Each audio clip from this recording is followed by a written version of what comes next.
Hello and welcome to Unacademy. Good evening to all of you. Welcome to the marathon session, that is the fifth session of current affairs discussion on Indian economy. This session is part of Conquer Prelims 2024. Now for the last time in my class, the Conquer Prelims 2024 has two components. One is the current affairs, which is MCQ based discussion every day in this month starting at 7:30 p.m. And the second component is a static discussion, again MCQ based discussion, which is being conducted every day on the platform starting 6 p.m.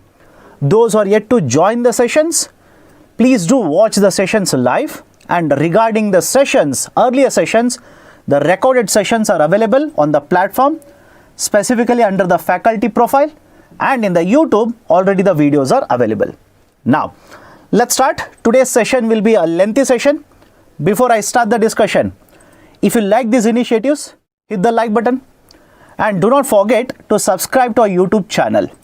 Now, first point, starting on 26th May or on 26th May, there is Unacademy All India Prelims Mock Test 2024. This is important test for all of you. I'm pretty sure all of you are looking forward to attempt the upcoming civil service examination. One way to boost your confidence will be by attending and getting your ranks at the All India level. The questions will be curated by our top educators. Two papers are there. GS paper starts at 9:30 and the CSAT paper starts at 2:30 p.m. The test is free of a cost. Register for free. Now, second very important announcement. Many of you, even after reminding this multiple times earlier, keep on putting a comment in the videos. Sir, where do I find the PPTs? I want to get these PPTs. Where do I find them? Very simple. Right now, there is a QR code that is visible to all of you. All you need to do is take out your smartphone. It's a smartphone, by the way. Take out your smartphone, go to a camera app, scan this particular QR code. You will be taken to a Telegram channel. Join the Telegram channel. All the PPTs that we are using in these sessions will be made available on the Telegram channel. So let's start today's discussion. Before I take up the question number 1, yesterday I've received a lot of mails regarding this, as well as the comment section also has been to a certain extent flooded based on this particular question, price stabilization fund. And the concern that has been raised by the students, or the question that has been raised is, sir, is the tomato covered or not? I am reading this source, they say tomato is covered. You say in the discussion, you said tomato is covered because it was not mentioned in the point 2. You ticked the second statement wrong in the question. But tell me honestly, what is the source? Where do I understand whether this tomato, pulse, etc., whether it is covered or not? My dear, the best source that you can get is a government document. And what I've basically provided here, please have a look at this. This is a document which was published in the government website. This was an answer given by the minister to a question that was raised by Rajya Sabha. And if you look at this particular bottom part of the picture, they have given the list of the commodities which are covered under price stabilization fund. When the PSF was launched, no doubt, it targeted pulses, it targeted potato as well as onion. But over a period of time, have a look at this. The list has been provided. Pulses are covered. Onion is covered. Tomato has been covered. I hope you understand. Tomato has been covered. That's the reason, again, I reiterate my point. Because the tomato was not mentioned in the second statement, I said second statement is wrong. That is one point I just wanted to add regarding yesterday's discussion. Do not worry about the clarity of picture. The PPT will be made available. Download and have a look at it. Let's start. Question number 1. The poll will start. You start. Those who want to, right, let's say answer it. Let me start the discussion because a lot of questions are there. Let's not waste time. Which of the following will increase money multiplier? Which of the following will increase money multiplier? Let's start. What is the concept of a money multiplier? Okay, what is this concept of money multiplier? Point number 1. Reserve Bank of India has a concept of reserve, that is statutory reserves. there are two types of reserves. One is basically the CRR, cash reserve ratio, and the second one is SLR, statutory liquidity ratio. These are called as statutory reserve, or basically this is called as a reserve ratio. And when I'm talking about this, there is this idea called as a money multiplier, which basically means whenever RBI changes the high powered money, which is M0, I'm pretty sure all of you have come across the concept of M0. Whenever RBI changes M0, as a result of change in M0, what will be the extent of change in M3? Very simple.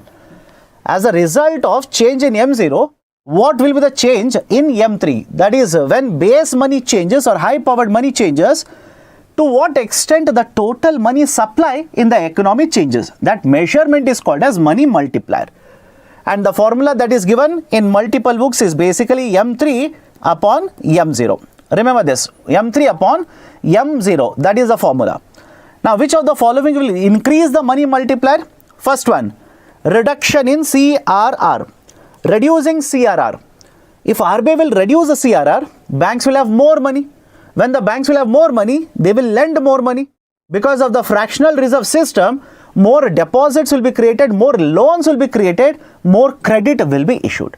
That will increase the total amount of money supply in the economy. First one is correct. All of you okay? Look at the second one.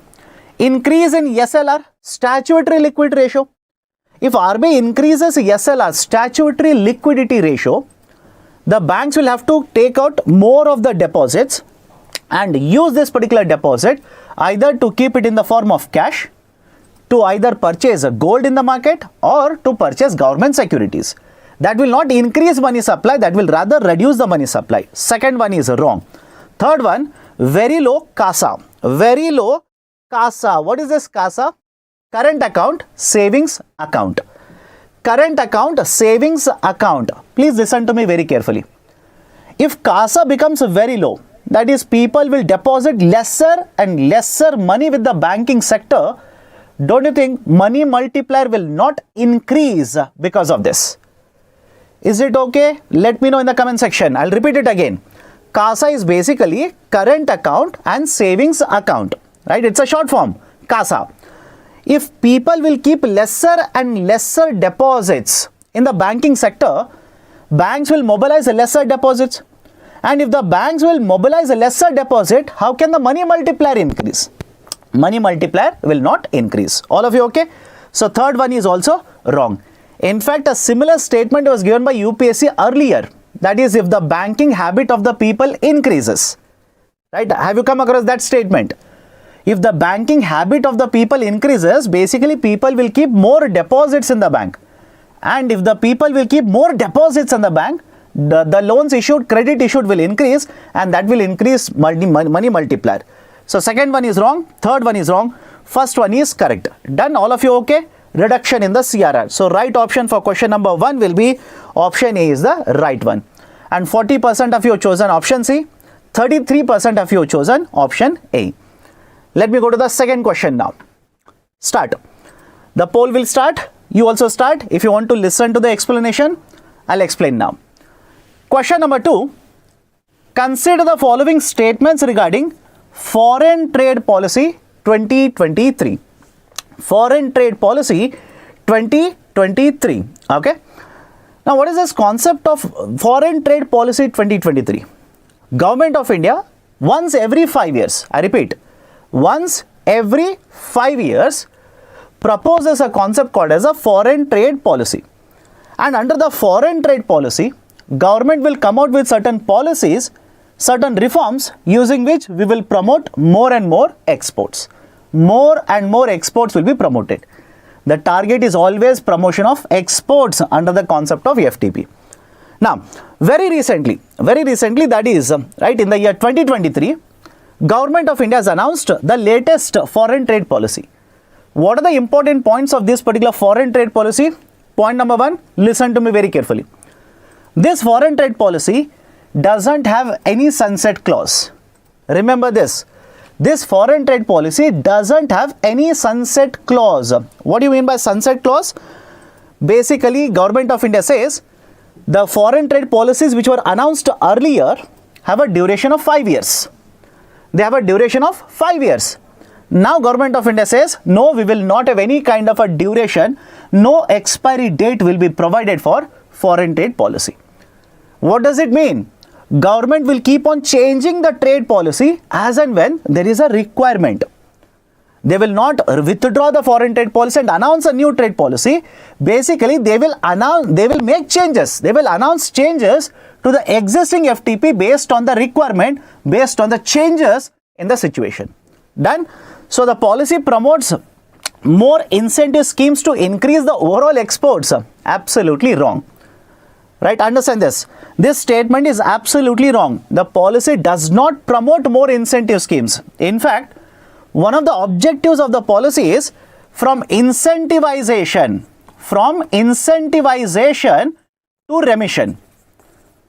Is it okay? I'll repeat the statement. One of the objectives of this particular trade policy is from incentivization to remission. That is, in simple terms, rather than providing more and more incentives, we will promote remission. For example, all of you heard of RODTEP? Remission of duties and taxes on export products. Why this has been done by government? Is there any logic to this? Reason is simple. Earlier, various incentives were provided under schemes. For example, earlier FTP, MEIS was there, SEIS was there, etc. But various experts have pointed out that these kind of schemes where incentives are provided, the exports do not cross beyond certain point. The exports do not cross certain points, and that is the precise reason even the CBDT, right, let's say the director of CBDT or the head of the CBDT mentioned this particular issue, right? So the issue was that exports are not increasing, supply chains are not increasing. That's a reason. So the policy promotes more of incentives to increase the overall exports. No, we have shifted to more of a remission policy right now. Okay. It has set up a target of 2 trillion merchandise exports by 2030. It has a target of $2 trillion merchandise exports. No, my dear, please be very careful. $2 trillion is the total exports. Many of you would have by-hearted only this particular 2 trillion number. 2 trillion is the total exports equally of goods, that is merchandises, as well as services number. Is it okay? Equally between the merchandise, that is goods, as well as services. Second statement is wrong. Second statement is wrong. The trade policy has sunset clause of 25 years against the conventional practice of 5 years. No, this also is wrong. Okay, this particular statement is also wrong. There is no sunset policy now. There is absolutely no sunset policy. Again, please understand, some of you will basically say, sir, what about the schemes? Can the schemes have sunset policy? Of course, yes. Schemes may have a sunset policy. Schemes may have an expiry date. But the policy will remain and the new schemes or restructured schemes will be implemented. That is the precise reason all the 3 statements are wrong. Right option for this particular question number 2 will be option D. None of the statements are true. None of the statements are true. All of you okay? Right, now looking at the voting pattern, 65% of you have chosen B, 2 statements are true. 1% of you have chosen option D, 14% of you have chosen option A, and 18% have chosen option C. Read the statements very, very carefully. Read the statements very carefully. Now let me go to question number 3. Let me go to question number 3. Fayaz, what is a sunset clause? My dear, sunset basically means an expiry date. Sunset basically means an expiry date. For example, in case of special economic zone, there was a sunset clause. For example, National Anti-Profiteering Authority had a sunset clause. Right? Even in this particular case, earlier foreign trade policies had a sunset clause. They used to have a sunset clause of 5 years. And by the way, from 1991, I repeat, from 1991, we started having a concept of 5-year trade policies. Remember this. From 1991, we started having a 5-year trade policies. What about before that? We had 3-year trade policies. What about before that? We had annual trade policies. We had annual trade policies, right? So from 1-year trade policies to 3-year, 3-year to 5-year. And now We have even removed the 5-year clause. We will have a no sunset clause. Done. Question number 3. Let's start. Very simple question, by the way. The poll has been started. Answer it, but I'll give you an explanation. Explanation is more important regarding this question. Which of the following are included in twin deficits? Which of the following are included in the twin deficits? Right, very common by now. Twin deficits basically means two deficits. Is it okay? Two deficits. Current account deficit, CAD. Primary deficit, revenue deficit, and fiscal deficit. Now please look at this. The current account deficit as well as the fiscal deficit, both are together referred to as the twin deficits. All of you okay? Right, let me know, all of you okay? The current account deficit as well as the fiscal deficit, both of them are referred to as a twin deficits. And in case of India, in the last couple of years, there is a discussion regarding the concept of twin deficits. Now, some of you might be wondering, sir, okay, what is the connection between both of them? Two deficits I understood. I will by heart now. I'll simply write it down in my book and I'll start by hearting now. But what is the connection between both of them? Is there any relation? Is there any correlation? Yes, there are multiple theories regarding this. But some of them, right, there is a close relation between both of them. Let me give a very simple example. Whenever there is, let's say, a current account deficit. Let's say there is a current account deficit. And you will ask me, sir, how can there be a current account deficit? I'll just give a very simple example. Let's say fertilizer prices will increase.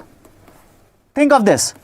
Fertilizer prices will increase, crude oil prices will start increasing, etc., etc. Now, as a result of this, can I simply say the imports will start increasing? Does it make sense? The import will start increasing and imports will become very costly. More importantly, imports will become very costly. That's what I meant when I say imports will start increasing. And when imports will become more costlier, can I make a conclusion? There will be a trade deficit. There will be a trade deficit which will basically lead to, let's say, current account deficit. Done? It may lead to current account deficit. So you have already established there is a current account deficit. Now have a look at this.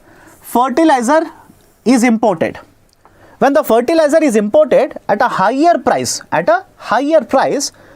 don't you think Government of India has to incur a lot of subsidies to ensure farmers will purchase fertilizers at lower prices? Think of it. Please do think of it. Farmers will have to purchase this particular fertilizer at lower prices. Government will have to provide lot of subsidies. And if government will start providing more and more subsidies, what will happen to fiscal deficit? Borrowings will start increasing. So can you see there is a rising FD as well as a rising current account deficit. And again, you can have multiple examples for this. Don't worry about examples. Understand the concept. What you should understand was basically there is a connection between both of the deficits. And if both are rising, it is called as a twin deficit. Is it preferable? Absolutely no. This is not at all preferable. Why? It can lead to inflation in the domestic market. Done? It can lead to, right, inflation in the domestic market. It can lead to depletion of forex reserves.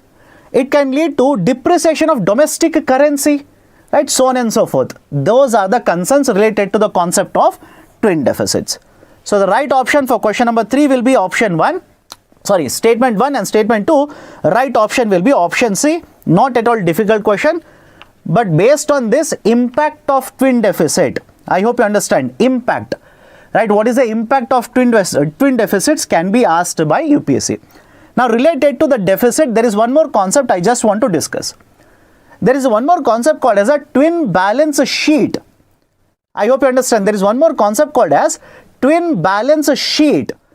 Now what is this idea of a twin balance sheet? Listen to me. That is associated with banking sector. This is associated with international trade. Both are different. One is associated with the banking sector and the other is associated with international trade. Twin balance sheet problem basically means the balance sheet of the companies who are borrowers and balance sheet of the banks which have given loan and these have become NPAs, both of the balance sheet have become weaker. Very simple. Both of these balance sheets have become weaker. And why I'm talking about this right now?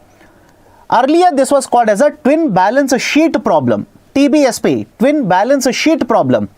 Last year, Government of India has coined one more term taking the same concept, twin balance sheet, right? Project now, or twin balance sheet strengthening. Is it okay? Strength of twin balance sheet, or basically they are calling this as advantage. Twin balance sheet advantage now. Why? The balance sheet of both the companies as well as the corporates have improved. Companies as well as banks have improved. Banks are able to issue more and more loans. The banks are able to earn more profit. Companies are earning more profits now. So, twin balance sheet advantage. That is what is being discussed in the current affairs. That is different and this is different. Please do not be confused. Okay.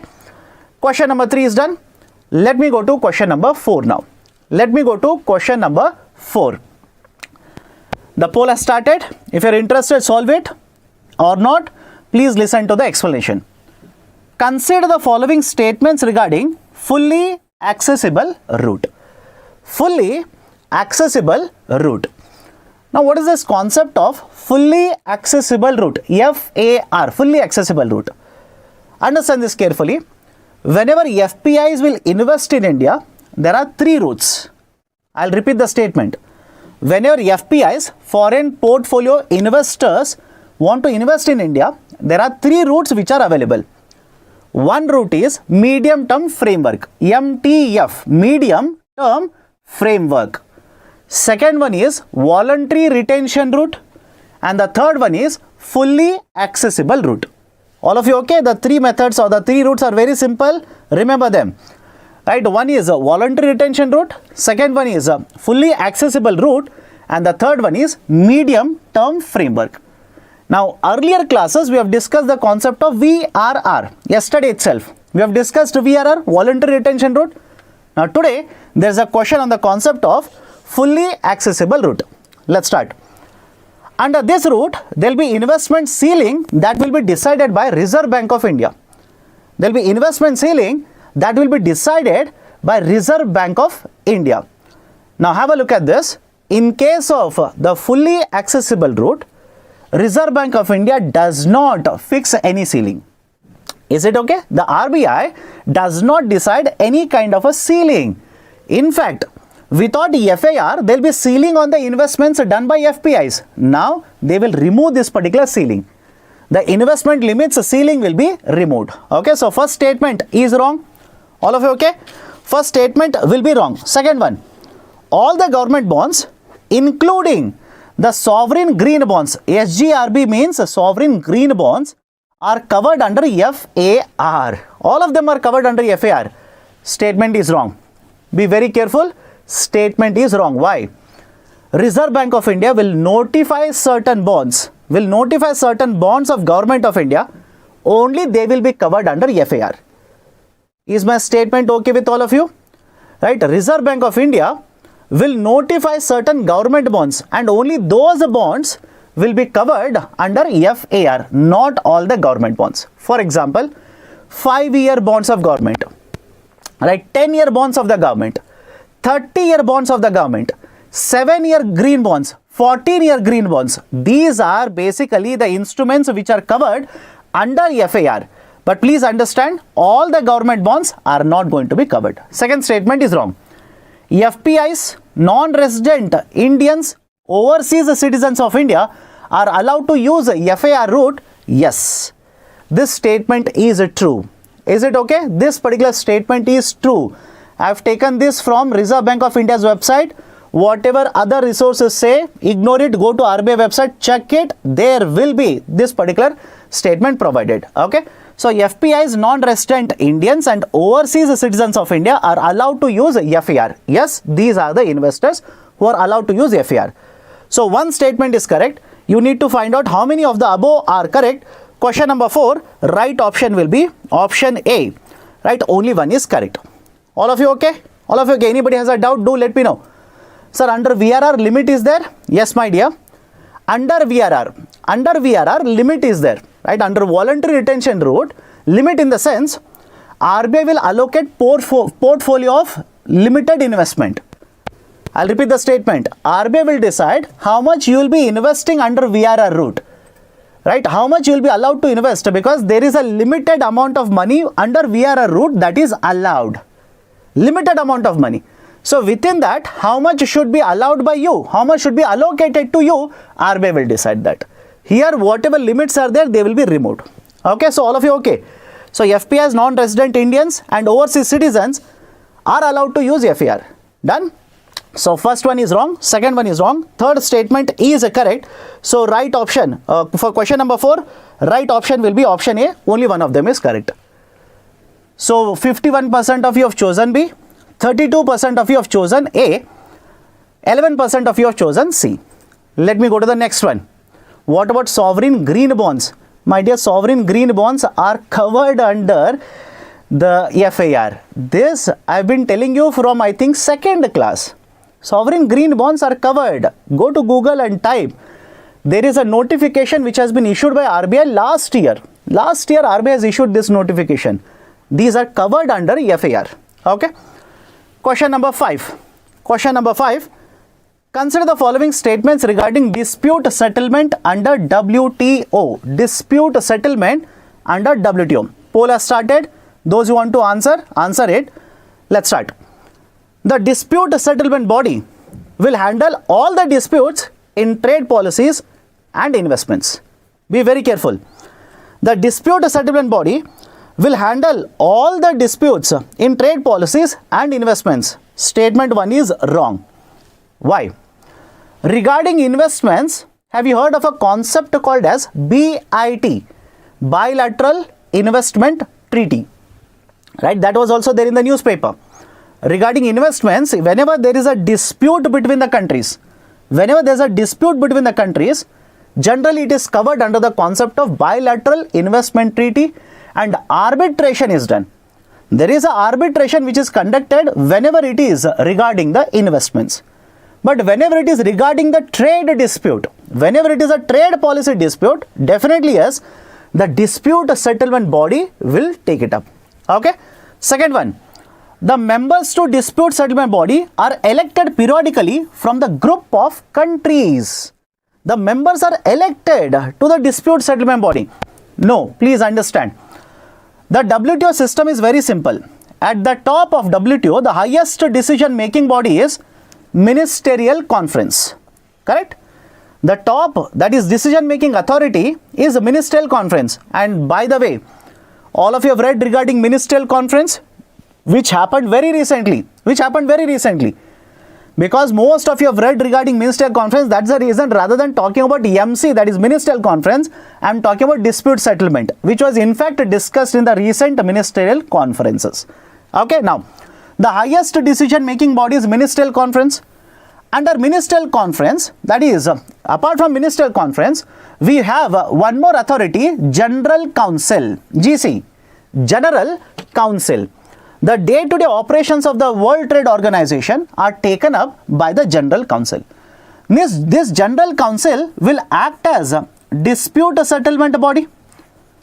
The General Council will act as a dispute settlement body, and this council will also act as the trade policy review body. The trade policy review body. So have a look at this. The General Council will act as a dispute settlement body, and in the General Council, all the member countries are represented. Is it okay? In the General Council, all the member countries are represented. So the same member country representation will be operating as a dispute settlement body. So there is no election for the dispute settlement body. I hope you understand. There is no election. There is no concept of elections for the dispute settlement body. So members to DSPs are elected periodically from the group of countries. No, statement is wrong. The DSB is referred to as a crown jewel of WTO. Factual statement, absolutely correct. Right? Absolutely correct. WTO as a crown jewel is basically the dispute settlement body. And in fact, very recently, there is a lot of discussion regarding this. The dispute settlement body has become useless, dysfunctional. Simple. The dispute settlement body has become dysfunctional. Right? Why? There is an appellate body within that. We have discussed appellate body yesterday. There are no members Out of 7, right, out of the sanctioned strength of 7, there are no members in the appellate body. And that's the reason, right, do let me know how many of you have heard of this particular statement. Any appeals against the panel will be basically appeals into void. Do let me know. There is this statement that is generally used. Any appeal against the findings of the body, that is the panel which is set up by the dispute settlement body, it is basically an appeal into void, right? Appeal into void means what? There is no appellate body. Who will take it up? Nobody will take it up. The whole process has got stuck up. The whole process has got stuck up. In fact, there was one more point of discussion regarding this. There is one more point. Some of the member countries wanted to revert back to the earlier GATT system. Is it okay? Right? Earlier GATT system, there was only one state forward process, only single level process. Under the ministerial conference, under the WTO now, there is a two-level process. There is a two-level process whenever a dispute has to be resolved. So that is the reason there were discussions. Can we revert back to GATT? The process under GATT. India opposed it. India, along with many other countries, has opposed that particular reversal. They want this system to continue. They want to address the concerns of the member countries, basically revive the same system. In fact, there is also an alternative system. Please remember this, MPIA, which is being used by many countries now.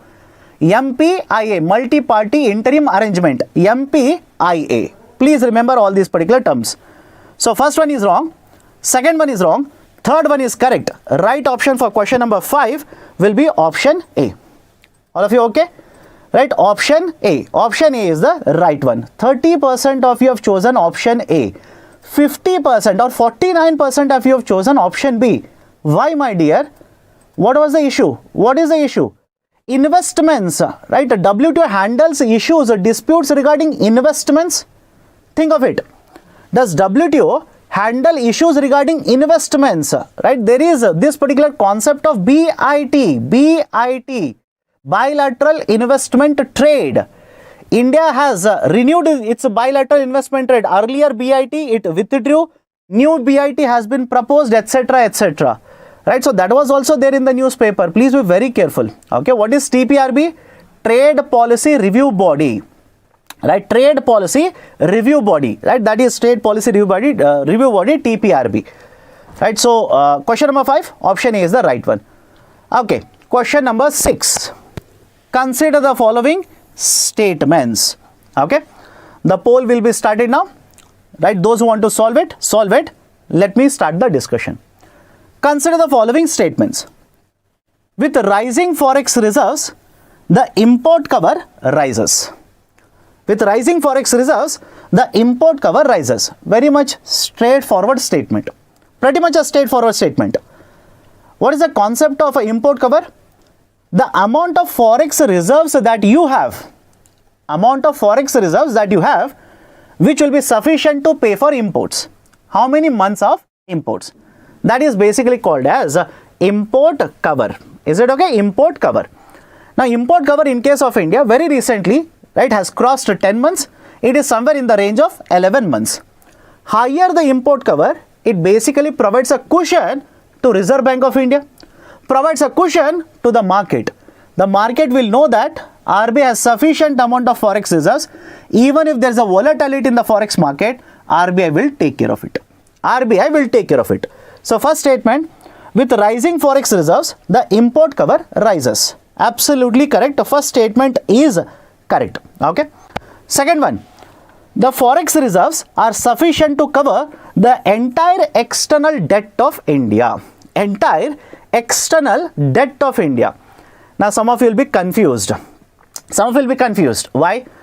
And I've received mail from some of you. Some of you have commented in the earlier videos. You are talking, sir, tell me about exports, tell me about imports, etc. Please listen to me very carefully. Very recently, as per the report published, monthly bulletin published by Ministry of Finance. Ministry of Finance publishes monthly report. In this particular report, Ministry of Finance has stated that the amount of Forex reserves that we have right now, over $640 billion, the amount of forex reserves that we have now are sufficient to cover our entire external debt. That's the reason I'm telling you, listen to me very carefully. Most of you will be concerned about second statement. I know for a fact, most of you will be concerned about second statement. Have a look at this. India's forex reserves sufficient to cover 11 months of projected imports. This is basically import cover. Done? This is basically import cover. Now have a look at the part of the article which was published in one of the, right, let's say websites. Look at one statement. India's foreign exchange reserves have risen to 7th straight week and hit an all-time high of $648 billion. Point number one.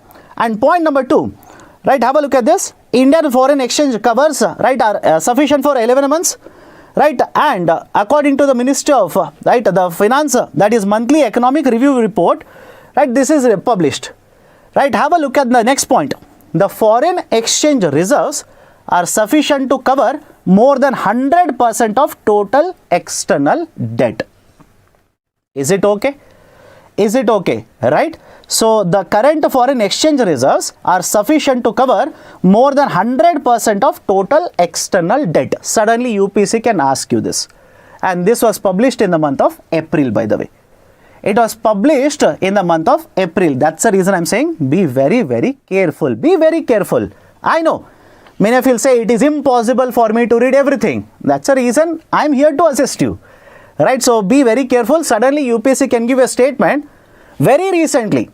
Is it okay? Very recently, the amount of forex reserves have crossed more than the value of total external debt.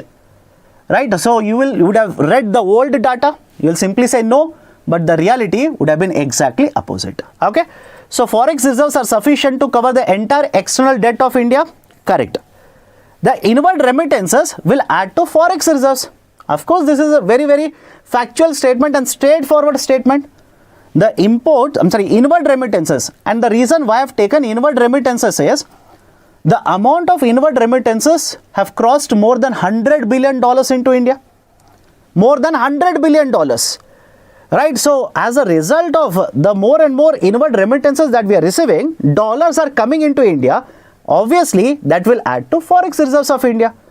All of you okay? The third statement is correct.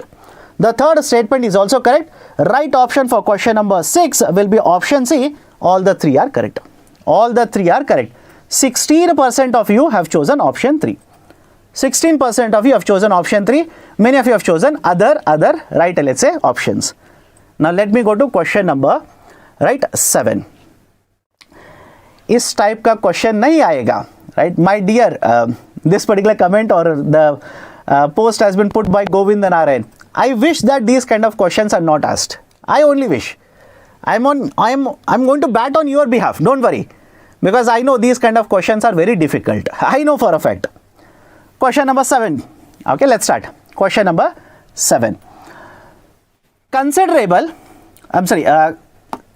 the following statements. Okay.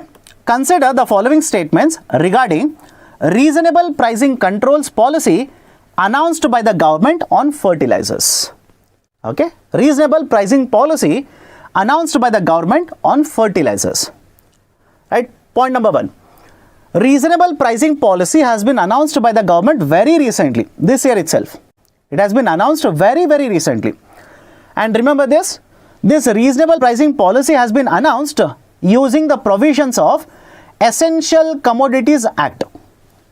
Essential, right, Commodities Act, ECA, powered under Essential Commodities Act, right, this particular provision or this announcement has been done. Point number 1. Point number 2. Earlier, we had a policy called as the concept of nutrient based subsidy, NBS, nutrient based subsidy, which was introduced in the year 2010. And what was the logic under nutrient based subsidy? The urea was covered under a different policy, and other fertilizers, that is diammonium phosphate, muriate of potash, were covered under NBS, nutrient based subsidy. Under the nutrient based subsidy, government used to provide, I hope you understand, the government used to provide certain amount of subsidies per kg or by the weight of nutrients which are consumed. Is it okay? Based on per kg of nutrients, the government used to provide the subsidy. That is called as an NBS. Now listen to me very carefully.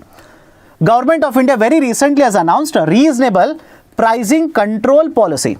Under the reasonable pricing control policy, the muriate of potash, diammonium phosphate is covered. Muriate of potash and diammonium phosphate is covered. Both of them are covered. It is applicable to urea, DAP and MOP fertilizer. First statement is wrong. Is it okay? Right, first statement is wrong. The guidelines for this has been issued by the Ministry of Agriculture. This is also wrong. In fact, earlier it was there under Ministry of Agriculture. It has been shifted to Ministry of Chemicals and Fertilizers. And again there is a discussion, we should shift it back to Ministry of Agriculture. Okay, so second statement is wrong. Third one, under this the government has fixed the market price for the fertilizer. The market price has been decided by the government. Absolutely wrong. Remember this. This statement is also wrong. Why? Government is not deciding the market prices. Government is imposing limitations on how much can be profits earned by the companies. How much can be the margins earned by the companies, that is decided by the government. For example, for importers, the government has decided a margin of 8%. Right? The margin has been decided is 8%. For manufacturers, under this policy, the government has decided a margin of 10%. So, government is not deciding the market price here. Government is in fact deciding what should be the margin. That's a reason. Look at the statement here. Reasonable pricing control. In fact, the criticism against this is, earlier government basically allowed the private sector to decide the prices. Right? At least in case of DAP and MOP, government allowed the private sector to decide the prices. That is the sellers. Now, even those particular, right, let's say permissions which were provided, there is a restriction on that. How much are you earning? Government will impose a restriction on this. Right? So, reasonable restrictions have been imposed through the policy. All the three statements are wrong. Right option for this particular question number 7 will be option D. Can we go forward? Can we go forward? This is very, very recent policy. Please be very careful. Please be very careful. Now, question number 8, and I've given an article related to that. This, if you want to read it, download the PPT later and read it. 181 people have voted. I don't know why many people are still waiting for, right, let's say divine intervention maybe. And out of that, 7% have chosen option D. 7% have chosen option D. Okay. Now, let me go to question number 8. Right. Let me go to question number 8. What are the benefits of food grain ATM? What are the benefits of food grain ATM? I am using the term food grain ATM. They might simply ask you the term Annapurti. Is it okay? They might ask you a term Annapurti, right? So, understand this carefully. Why I have taken this particular question? Is there any logic? Is there any background connection in current affairs to this? The first food grain ATM in the northeastern part of India has been set up last year. Is it okay? I'll repeat my statement. The first food grain ATM has been set up in the northeastern part of India, right? Northeastern part of India has been established, has been set up last year. That created a lot of buzz, and that is the precise reason suddenly UPSC can focus on this kind of a concept. Okay, let's start. It will reduce the waiting time for the beneficiaries at the ration shop. Okay. It will reduce the waiting time for the beneficiaries at the ration shop. By the way, the option, right option for this is all of them are correct. All of them are correct. But let me explain. Imagine I am a beneficiary under, let's say, NFSA or Pradhan Mantri Garib Kalyan Anna Yojana. I will go to a ration shop. I want to take, let's say, 5 kgs of free ration today. The problem is that if I go to the ration shop, lot of people are waiting for the person to come open the ration shop, give me food grains. The waiting period might be very long. Lot of people will be waiting in the queue. That could be a problem for me. Second one, even if I wait in the queue, what is the guarantee that the shopkeeper or let's say the owner of this fair price shop will weigh them correctly, will weigh the food grains correctly and give it to me, right? And that is exactly 5 kgs. What is the guarantee they will give to me? Can they cheat me? Can they basically reduce the weightage, show me a wrong weightage and give me lesser amount of kgs? Of course, yes. These instances have already taken place. So in order to address all of these, Government of India says, let me promote this idea of a food grain ATM. Food grain ATM. It will reduce the waiting time for the beneficiaries at the ration shop. Yes, why? Look at the system here. Look at the machine. Go to the machine, provide your thumbprint. It will basically authenticate you. 5 kgs will be disposed of from the machine, collect from the bottom part of it in a bag and go away. That's it. It will reduce the waiting period for the beneficiaries. Yes. Will improve the access and provide flexibility. Of course, yes. I do not have to wait for the shopkeeper, that is the fair price shop owner, to come to the shop. I don't have to wait. It will provide lot of, let's say flexibility to me. It will increase the accessibility for accessing the food grains. Third one, will reduce the instances of underweighing. All the 3 are correct. Right option for this particular question will be option D, 1, 2 and 3. Done? All of you okay? Let's start. Let's go to question number 5 now. Okay. Let's go to question number 5. The poll has already started. Use the poll. It will start now. Don't worry. Use the poll. Those who do not want to solve it, want to listen to the explanation, please listen to the explanation. Which of the following are likely to cause imported inflation in India? Okay. Which of the following are likely to cause imported inflation into India? And by the way, Asian Development Bank, ADB, all of you heard of this? ADB, Asian Development Bank, in the month of January published a report. They published a report and the ADB warned that India might experience imported inflation. Is it okay? India might experience imported inflation in the coming months. Now let's start. What do you mean by imported inflation in the first place? Very simple logic. Whenever the imports become costlier, is it okay? I'll repeat it. Whenever the imports will become costlier for whatever reasons, that will cause inflation in India, and that is called as imported inflation. It is called as imported inflation, right? Let's start. First one, rising crude oil prices in the global market. Do let me know. Rising crude oil in the global market. India imports more than 85% of the crude oil requirement, correct?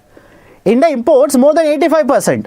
If the crude oil prices will rise up in India, this will cause imported inflation. First one is correct. Rising interest rates in USA. Very interesting, by the way. Rising interest rates in USA. How that will cause imported inflation in India? If interest rates in USA will start increasing, foreign investors will take their money, move out of India. Very simple. The foreign investors will take the money, move out of India. And when they will move out of India, it will lead to depreciation of the domestic currency. It will lead to depreciation of the domestic currency. And if rupee depreciates, automatically imports will become costlier. Second one is correct. Done. Third one, rising inward remittances. Rising inward remittances. Right? Exactly opposite to the second one. I hope you understand. Exactly opposite to the second one. If inward remittances will start increasing, now the dollars are coming into India. Dollars are coming into India. And when dollars will come into India, please understand this, rupee will start appreciating. All of you okay? Anybody has a problem? Let me know. Rupee will start appreciating, and when rupee appreciates, I hope you understand, automatically imports will become cheaper, not costlier. But look at this very carefully. Some of you will basically say, but sir, not now, later. Some of you will basically say, sir, but import of these particular inward remittances will increase the purchasing power of the people. Yes, that can cause inflation in the domestic market. That can cause inflation, but the inward remittances will strengthen the value of the domestic currency. And the domestic currency, when it becomes stronger, imports will become cheaper. It doesn't lead to right, imported inflation. Okay. Third one is wrong. Indian government imposing higher tariff on imports. Directly it's a point. If Government of India will impose a higher tariff, the product will become costlier. And when this product will become costly in the domestic market, it will cause inflation. Yes. 1, 2 and 4. Question number 9. 1, 2, 4 are correct. Right option for this question will be option C.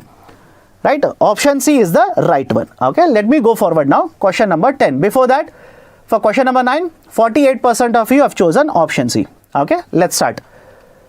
But sir, it's not imported inflation. My dear, please understand. What do you mean by imported inflation? Understand first. Any product whose price will become higher, which will cause inflation in India, is called as imported inflation. Question number 11. Consider the following statements. Consider the following statements regarding angel tax. Question number 11. Consider the following statements regarding angel tax. Okay. Now, what is this idea of an angel tax? This has been there in the newspaper, by the way. Delhi High Court has issued an order regarding angel tax. Before that also, angel tax was there in the newspaper. Government of India has announced different measures, how to measure the change in the value of the investment, etc. Now, what is this idea of an angel tax? Listen to me carefully. In the Finance Act of 2012, Government of India introduced the concept of angel tax. Point number 1. Point number 2. In this particular concept of angel tax, what was proposed? Certain startups will receive investment. Certain startups will receive the investment and will allocate shares, will allocate equity or shares. Now, what is the valuation of the company? What is the valuation of the company? What is the value of the company? And based on the valuation of the company, has this particular receiving of investment and allocation of equity, has the valuation of this equity been done correctly or not? Are we valuing the investment and the equity correctly or not? Is it that the value of equity is lesser, but the company is receiving lot of money? In that case, the company is gaining lot of money or earning lot of money based on that. So that is the basic idea. That is the basic idea of the concept of angel tax. So understand the logic here. Company issues the shares and collects the money, and this is applicable to unlisted companies. I repeat, it is applicable to unlisted companies, not the listed companies. So argument was, in case of unlisted companies, investors will give money, receive equity. What is the valuation of this equity? What is the value? Are we giving the right amount of money or not? Are we giving excess amount of money? And the issue was basically circulation of black money. Is it okay? Circulation. What if black money is getting circulated in the form of investment into the startups? That is the precise reason concept of angel tax was introduced. Basically, if the shares are overvalued, I repeat, if the shares are overvalued compared to government calculation, on the overvaluation, tax will be imposed and collected by the authorities. Simple. That is angel tax. Angel tax is applicable on listed as well as unlisted shares. No. Right? This is only applicable on listed shares. Unlisted shares. It is applicable to the investments only by the resident investors. This is slightly tricky. Why? Until very recently, it was applicable only for the resident investors. Last year, Government of India made an amendment. In the last year's budget, Government of India made an amendment. And based on the amendment, now this is applicable even to foreign investors. Okay. Second statement is wrong. Third one, it was introduced in the Finance Act of 2021. Wrong. It was introduced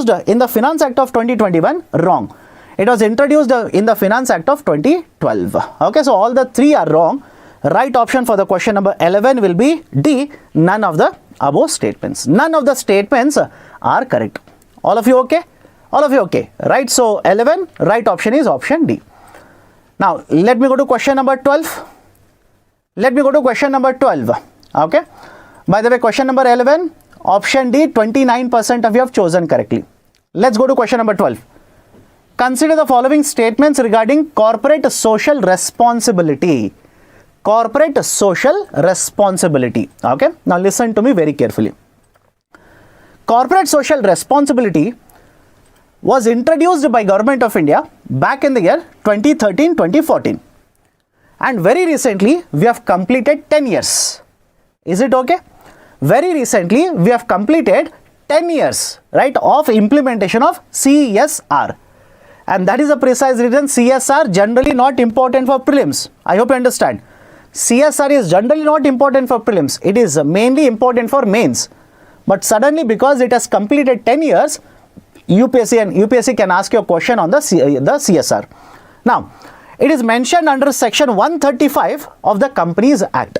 Section 135 of the Companies Act, perfectly correct.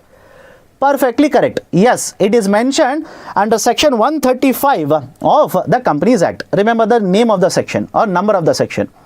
Second one, it is applicable to the Section 8 companies as well. It is applicable to the Section 8 companies as well. Is it applicable? And by the way, what do you mean by Section 8 companies? The non-profit organizations. The non-profit organizations are established as a Section 8 companies. All of you okay? The non-profit organizations are established as Section 8 companies. These are called as Section 8 under the Companies Act of 2013. Now, second statement is also true, by the way. Right? The Government of India clearly states, right? Government of India clearly states it is applicable even to these particular companies. It is applicable. Okay. First one is correct. Second one is correct. The expenditure incurred by the companies under CSR provide tax benefits to the companies. That is, if you are spending, let's say 2%, basically under CSR, you should spend 2% of the average profits of the last 3 years. 2% of average profits of the last 3 years under CSR.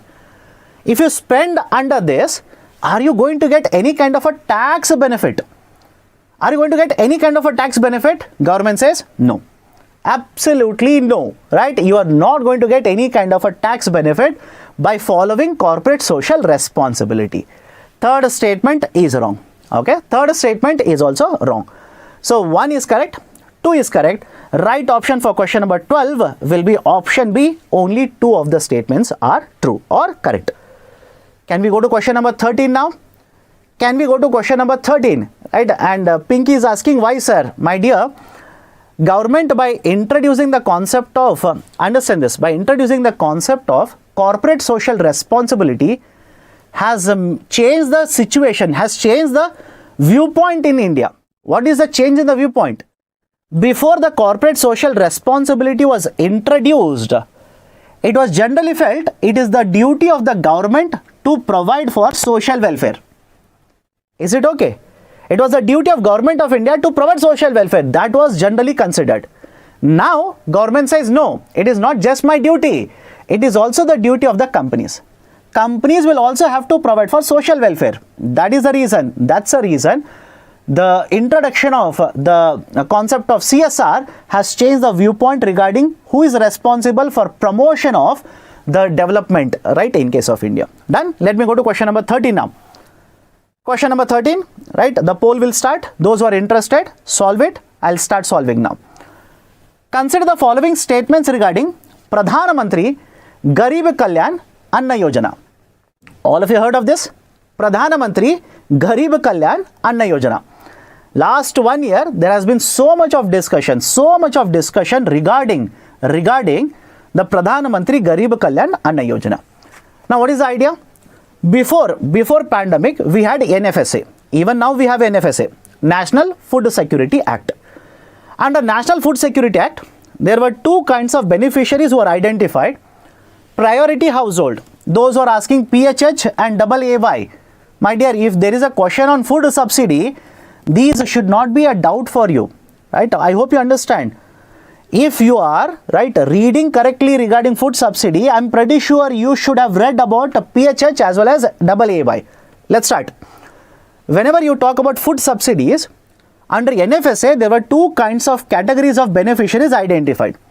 One was referred as a priority household, and the second one was Antyodaya Anna Yojana, right, card holders. AAY, Antyodaya Anna Yojana card holders. In case of priority household, every individual who is covered under this will be provided free 5 kgs of fruit grains.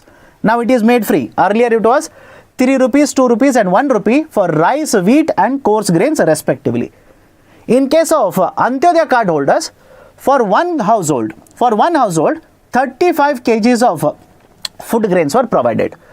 Now in addition to NFSA, government implemented concept of Pradhan Mantri Garib Kalyan Anna Yojana during pandemic. But after the pandemic got over, government said, let's not run two of the programs like this. Let me take Pradhan Mantri Garib Kalyan Anna Yojana and whatever provisions I am giving under NFSA, I will simply merge both of them. That is, in simple terms, I will not provide food grains under NFSA as well as PMGK-AY. Under PMGK-AY itself, I will continue to provide free food grains till 2028. Remember this. Under PMGK-AY, I will continue to provide free food grains till 2028, end of 2028, free of a cost. That is basically the current affairs. Please read it. Under this, free food grains will be allocated to PHH and double AY households. Yes. Right. Whatever beneficiaries were there, over 80 crore people under NFSA, they will be covered under PMGK-AY now. Yes, first statement is correct. It has subsumed food subsidy to FCS scheme and food subsidy for decentralized procurement states dealing with procurement, allocation and delivery for food grains to the states under NFSA scheme. Names of these schemes are very lengthy. Logic is simple. Under the NFSA, either central government through FCI will procure and distribute through the states, or else there is a decentralized procurement where the states itself will procure and distribute. Money is given by the states. Money is given by the center. That is decentralized procurement. Government says we will continue both of them. I will provide subsidy here also. I will provide subsidy in the second case also. I will continue to provide subsidies. That is the second statement. Is it okay? That is basically the second statement. Third one, the food grains can be availed under ONORC, One Nation, One Ration Card. One Nation, One Ration Card. Yes. Right. Basically, there is a concept of ration card portability. Ration card portability. That is, irrespective of whether you are a beneficiary of state 1, state 2, state 3, does not matter. Under One Nation, One Ration Card, you can avail the free food grains in any part of India. Any part of India, right? You can simply go to a fair price shop, provide your Aadhaar credential and take the free food grains. That is basically One Nation, One Ration Card. Done. So third statement is also true. Right option for question number 13, right, will be option C. Right option will be option C. Okay. Can we go forward now? All of you okay? Right. Some of you might be feeling today's questions are very difficult. Okay. Sir, why more for Antyodaya? My dear, Antyodaya card holders are the poorest of the poor. I hope you understand. Antyodaya card holders are the poorest of the poor. That is the precise reason more allocation has been done for Antyodaya card holders. Okay. Let me go to question number 14. And there are, I think, 1 or 2 students who are continuously asking me about yield. Have patience, my dear. I'll take it up. Have patience. Okay. Let's start. Question number 14. Okay. Question number 14.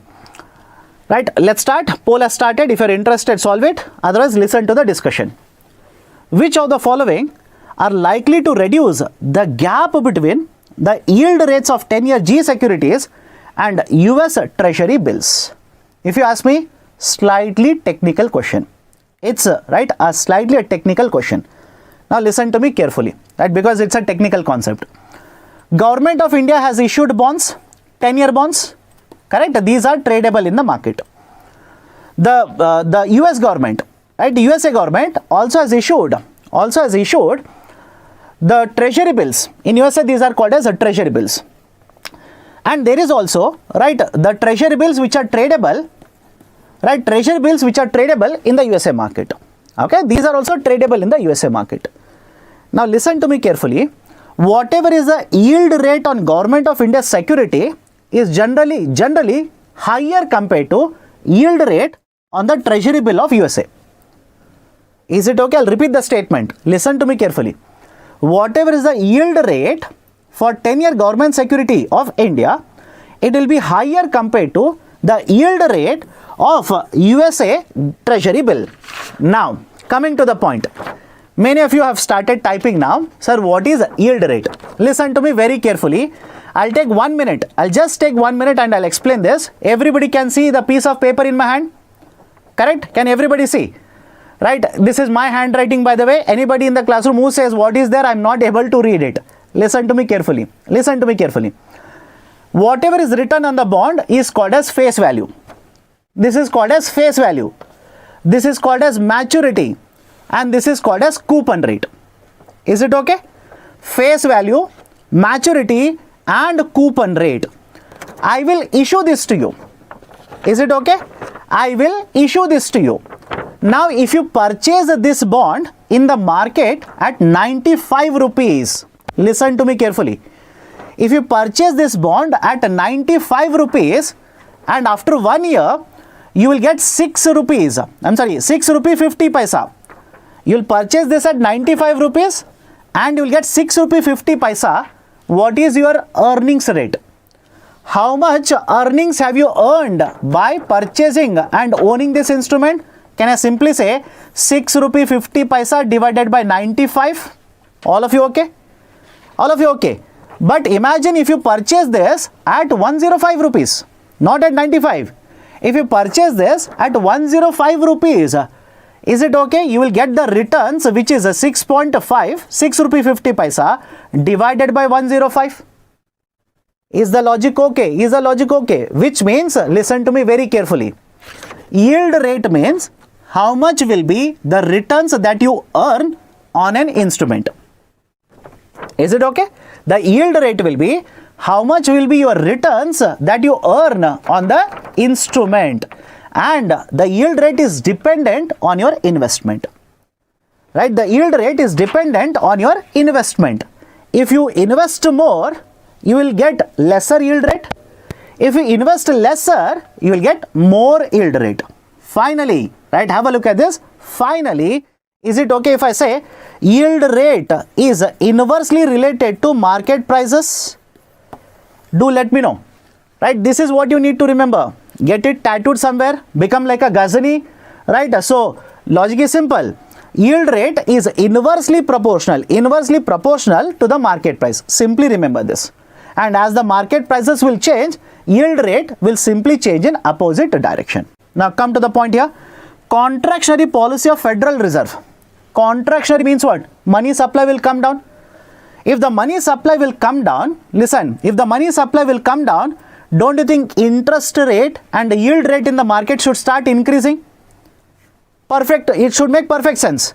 If the money supply will come down, the interest rate or yield rate should start increasing.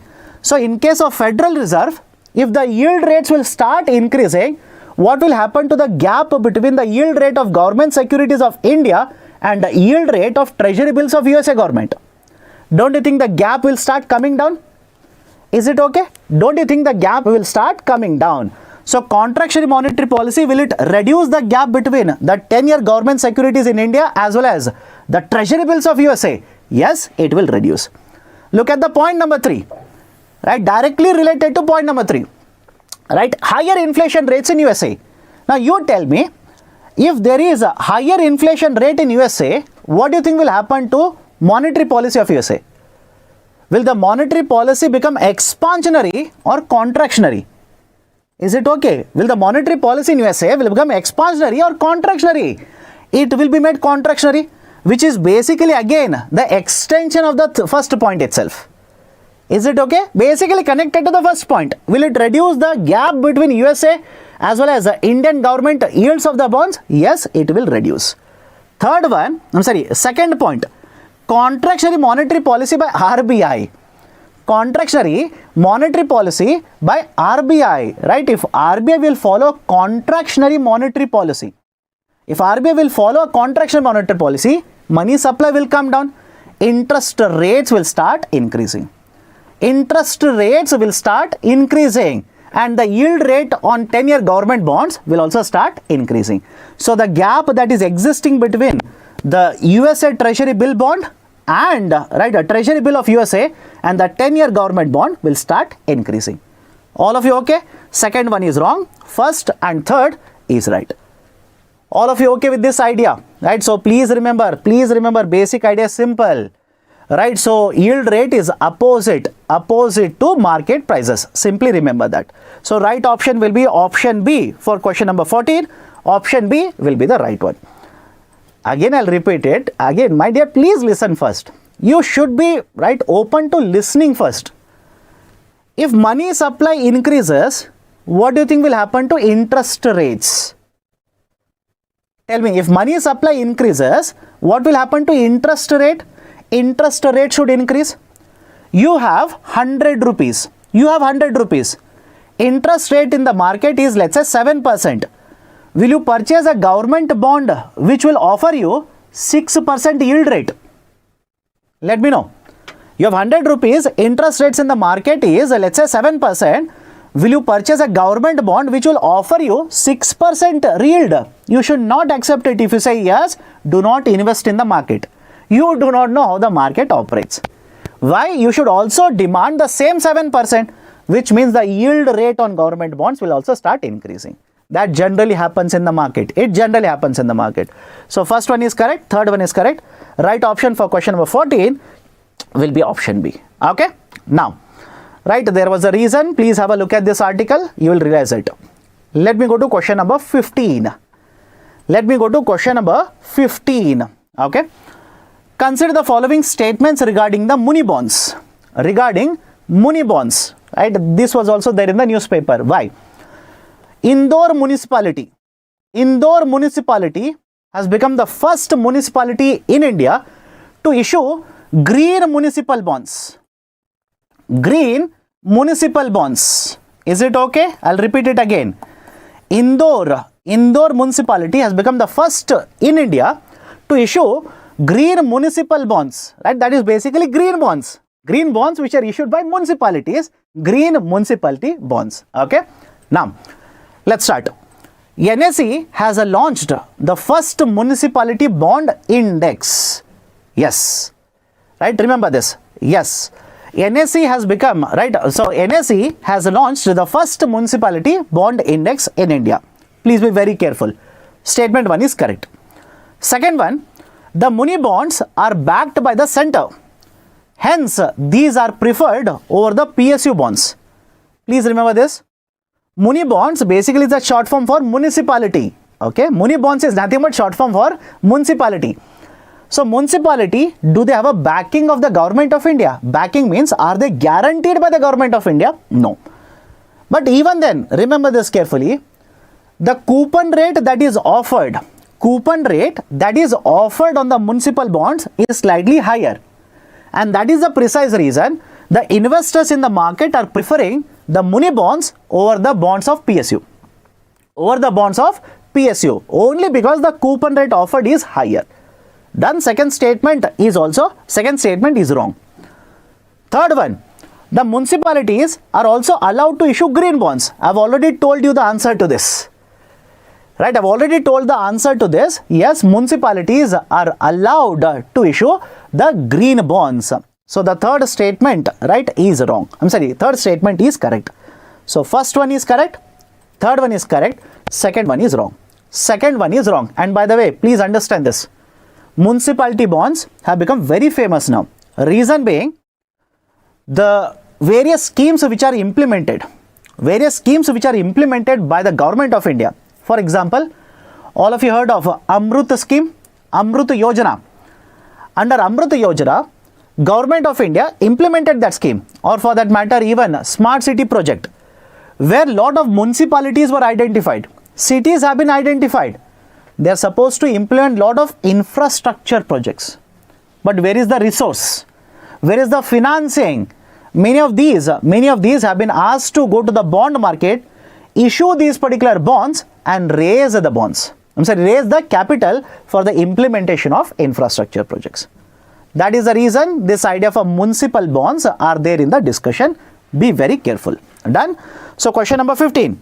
Question number 15, which is the right option? Two of the statements are true. That is 1 is correct, 3 is correct. Right option will be option C. 1 and 3 are correct. Is it a marathon? My dear, in the beginning itself, I had made it very clear. It's a marathon session. It is going to go very, very long time today, right? Have patience, listen carefully. Okay? Can we go forward now? Can we go forward? Right, question number 15, done. Now, let me go to question number 16. Let me go to question number 16 now. Which of the following are likely outcomes of lowering sovereign credit rating for India? The poll has already started. If you ask me, this question is easier. This particular question is easier. Why? Concept of a sovereign credit rating is there in the discussion.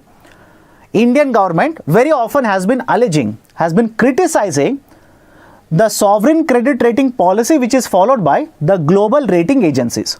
For example, we have a S&P, we have S&P, right? So S&P Standard and Poor, Fitch is there. So there are various global sovereign credit rating agencies. Government of India is never happy with what they are considering, what parameters they are looking at, how they are giving sovereign credit rating to India. There is always a debate about this. There is always a criticism regarding this from the government of India. Let's start. The government borrowing at higher interest rate. If there is a lowering of sovereign credit rating, remember this. If there is a lowering of sovereign credit rating, it simply means if any investor will purchase your instrument, it is more risky. Is it okay? It is more risky. It is highly risky to invest your instruments. Now, if India's sovereign credit rating is downgraded, and by the way, I hope you understand this, the credit rating agencies are regulated by SEBI. These are regulated by SEBI. And point number 2, whatever be the agency, it could be Moody's, it could be Fitch, it could be S&P, there will be basically two sections. There will be two sections of credit rating. One is called as an investment grade. Second one is called as a junk grade. Is it okay? One is called as investment grade. Second one is called as a junk grade. India's sovereign credit rating under all the three agencies are basically the lowest level in the investment grade. Is it okay? I'll repeat my statement. India's sovereign credit rating is basically the lowest in the investment grade. That is basically you will come across triple B, concept of triple B, right? So government's borrowings, right, will become higher now, right? That is interest rates will become higher. Yes. Why? It is now more risky to provide finances to you, right? Of course, yes, it will become more costly.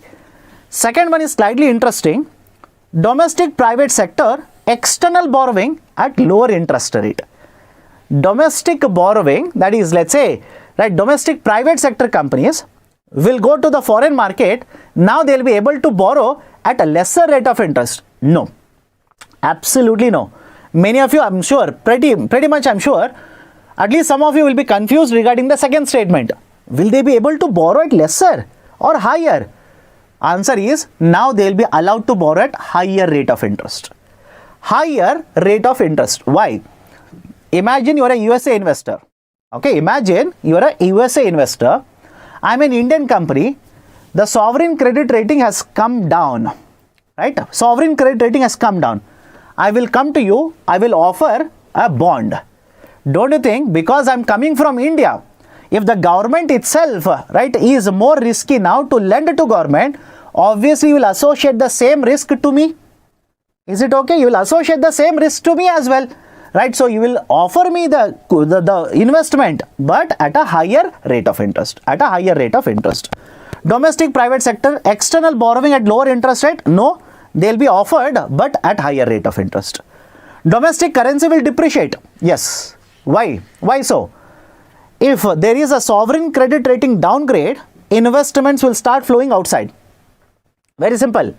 The foreign portfolio investors will look at it and start withdrawing their investments from India. And if they start moving outside India, what do you think will happen to the exchange rate? Rupee supply increases, dollar purchasing will increase. So that will lead to depreciation of the domestic currency. Third one is also correct.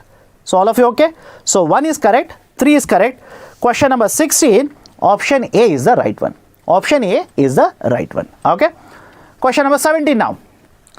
If you ask me, very difficult question. This I will only classify This is a very, very difficult question. By the way, question number 16, 54% of you have chosen option A. Good, right? Many people are doing well now. Question number 17, read the statements very carefully. Why? I am only saying this is a difficult question, if you ask me. Consider the following statements regarding Corporate Debt Market Development Fund, CDMDF. Corporate Debt Market Development Fund. Now those who want to solve, continue. Others, listen to me.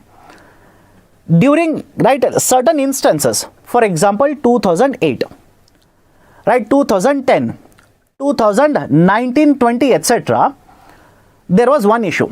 What was the issue? In the market there was a lot of volatility. There was a lot of volatility in the market. And the mutual funds who wanted to sell the instruments in the market, they faced a problem. What was the problem? The investors of mutual funds wanted to withdraw the investment. Very simple. Investors went to the mutual fund, surrendered the mutual fund units, they wanted their money back. Now because there is volatility in the market, right, because there is a volatility in the market, the mutual fund, they wanted to sell the instruments in the market, get the money and pay to the investors. But because there is so much of volatility, listen to me, because there is so much of volatility, if I want to sell an instrument in the market, the price of the instrument will not be high, it will be very, very less. Is it okay? All of you okay? Are you able to understand this? Because there is so much of volatility, I want to sell the instrument, nobody is purchasing. And those who want to purchase, they will offer very less amount of money. This is called as market dislocation. Remember this. This is referred to as market dislocation. This situation is called as a market dislocation. That is, the market is not valuing the instruments correctly. Simple idea. The markets are not valuing the instruments in a correct way. They are undervaluing the instruments. That is basically market dislocation. Now, if there is a market dislocation, don't you think mutual fund is in a very difficult position? It is stuck up. Why? The investors want to withdraw money. They have submitted these instruments, that is mutual fund units. They want to withdraw money. And on the other side, the mutual funds, right, they are not able to sell the instruments. Why? In the market, if they sell, they will get very less amount of money. So that is a problem that the mutual fund industry generally faces whenever there is a market dislocation. To address this, there is a new fund. There is a new fund which has been proposed. Corporate Debt Market Development Fund, CDMDF. Concept is simple, listen to me very carefully.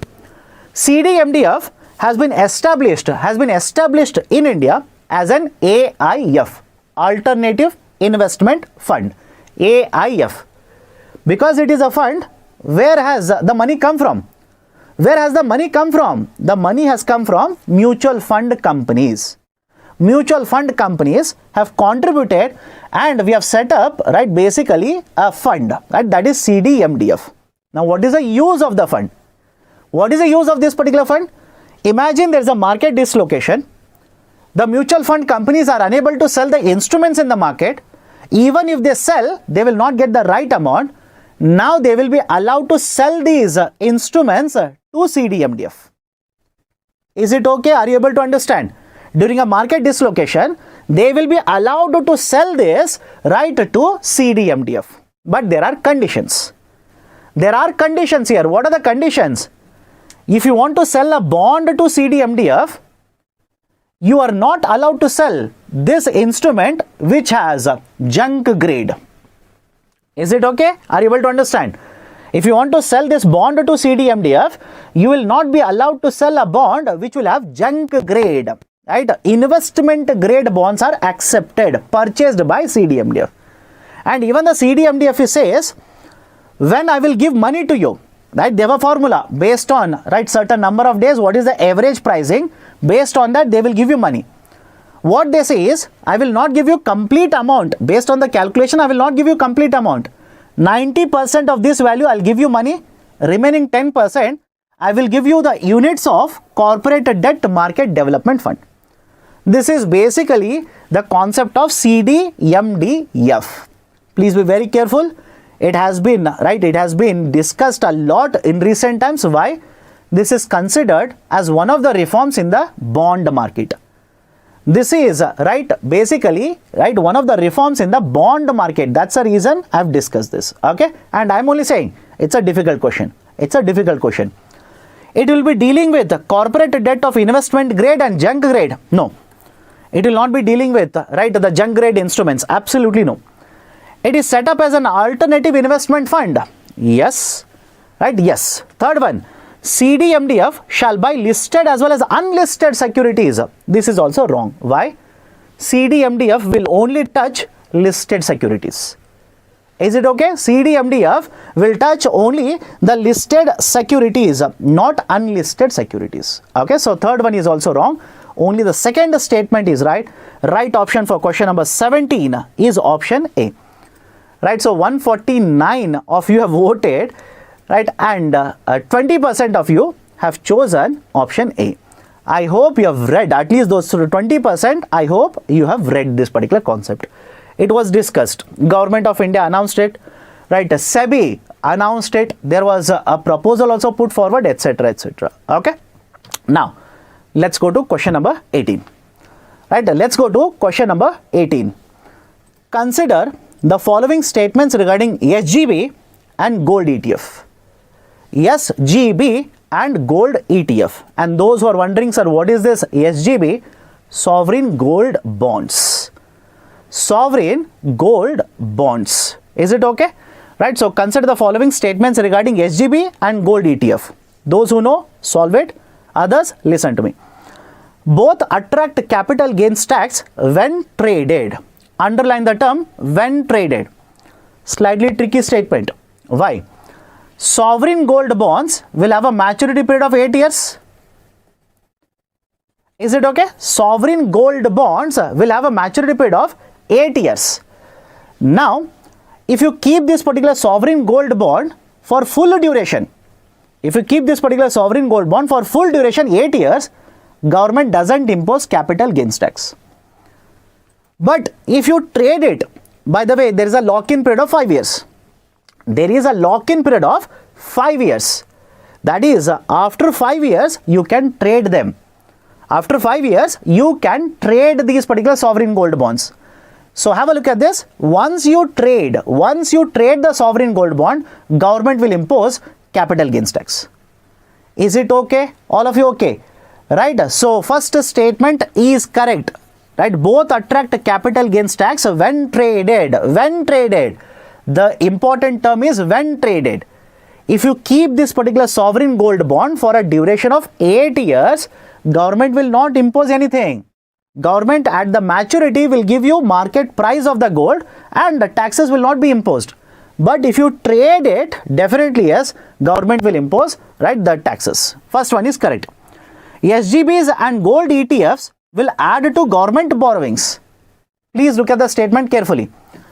Right, second statement is wrong. Second statement is wrong. SGBs, right, these are government borrowings. Is it okay? SGBs, these are government borrowings. These are government bonds in simple terms. Just like a normal bond, government is issuing a bond which is a sovereign gold bond. Look at the term sovereign. Sovereign means obviously issued by the government. So sovereign gold bonds are part of government bonds itself or dated securities itself. So if government will issue sovereign gold bond, the liability will change. But what about ETF? ETFs are issued by mutual funds. ETFs are issued by mutual funds. These are issued by mutual funds. Right, so this will not add to the government borrowings. This will not add to the government borrowings. Okay, so second statement is wrong. Third one, SGBs and gold ETFs are backed by physical gold. Right, slightly tricky. SGB and gold ETFs are both backed by the gold, physical gold. The mutual fund, that is basically gold ETFs, are backed by gold. Is it okay? Right, the gold ETFs, gold exchange traded fund, there is a process here. There is a very simple process. If I am a mutual fund company, I will purchase gold, let's say 1 gram, I will issue an ETF, gold ETF worth 1 gram. I will keep this particular 1 gram with one more authority called as a custodian. Custodian. Is it okay? That is basically the process of gold ETFs. There is a silver ETF also, by the way. Silver ETF, gold ETF, these are very, very famous. Okay, now come back to the discussion here. What about sovereign gold bonds? Sovereign gold bonds, there is no gold backing to this. Is it okay? Sovereign gold bonds, there is no backing to this. There is absolutely no gold backed for the sovereign gold bond. So third statement is also wrong. All of you okay? Third statement is also wrong. So 2 and 3 are incorrect. You are supposed to find which of these particular statements are incorrect. Right option for this particular question will be option C. 2 and 3 are incorrect. CGT after 2 years, my dear, please understand. If you trade this 5 years, you will have to hold on to that. You cannot trade it. 5 years, you will have to keep it. After 5 years, if you sell it, let's say I will purchase. I will hold on to this sovereign gold bond for 6 months. I will sell it after 6 months. So do you think government will impose a long-term capital gains tax on me? No, it should become short-term. But if I hold it for next, let's say 2 years, 2.5 years, then I will sell it. Then basically, right, will be a long-term capital gains tax. Is it okay? Right, so 2 and 3 are wrong. Right option will be option C. 2 and 3 are correct. Okay. Next one. Question number 19. Question number 19. Right, those who know the answer, let's solve this. Right, no, solve it. The poll will start. Others, look at the discussion. Okay. Consider the following statements regarding social stock exchange. Social stock exchange. It has become very famous now. Social stock exchange is basically a system which has been set up by NSE and BSE. NSE as well as BSE, wherein social enterprises, right, social enterprises such as charitable organizations, they can go to this particular market, issue instruments, borrow, right, on, I cannot use the term borrow here, issue the instruments and raise money. Is it okay? They can go to this particular market, social stock exchange, issue instruments and raise money, collect money. That is basically charity. Why this particular concept is so important? Historically, in case of India, it has been found that for social welfare enterprises, right, let's say enterprises like this, it is very difficult for them to collect charity because the investor or the person who is donating always has a doubt. Always has a doubt. What is a doubt? Whatever money I contribute, will it be used for the right purpose or not? There is always a doubt. Because this charitable organization does not have, let's say, a website. If website is there, there are no financial documents uploaded, etc. So there is this particular doubt. And that is the reason why these social sector enterprises find it very difficult to raise the money or donations. So have a look at this. Consider the following statements regarding social stock exchanges. Right, and by the way, it is social stock exchange. So obviously comes under SEBI. SEBI has approved, has given the power or has approved NSE as well as BSE to open, right, social stock exchanges. Let's start. The instrument issued here are zero coupon, zero principal bonds. Absolutely correct. Please be very careful.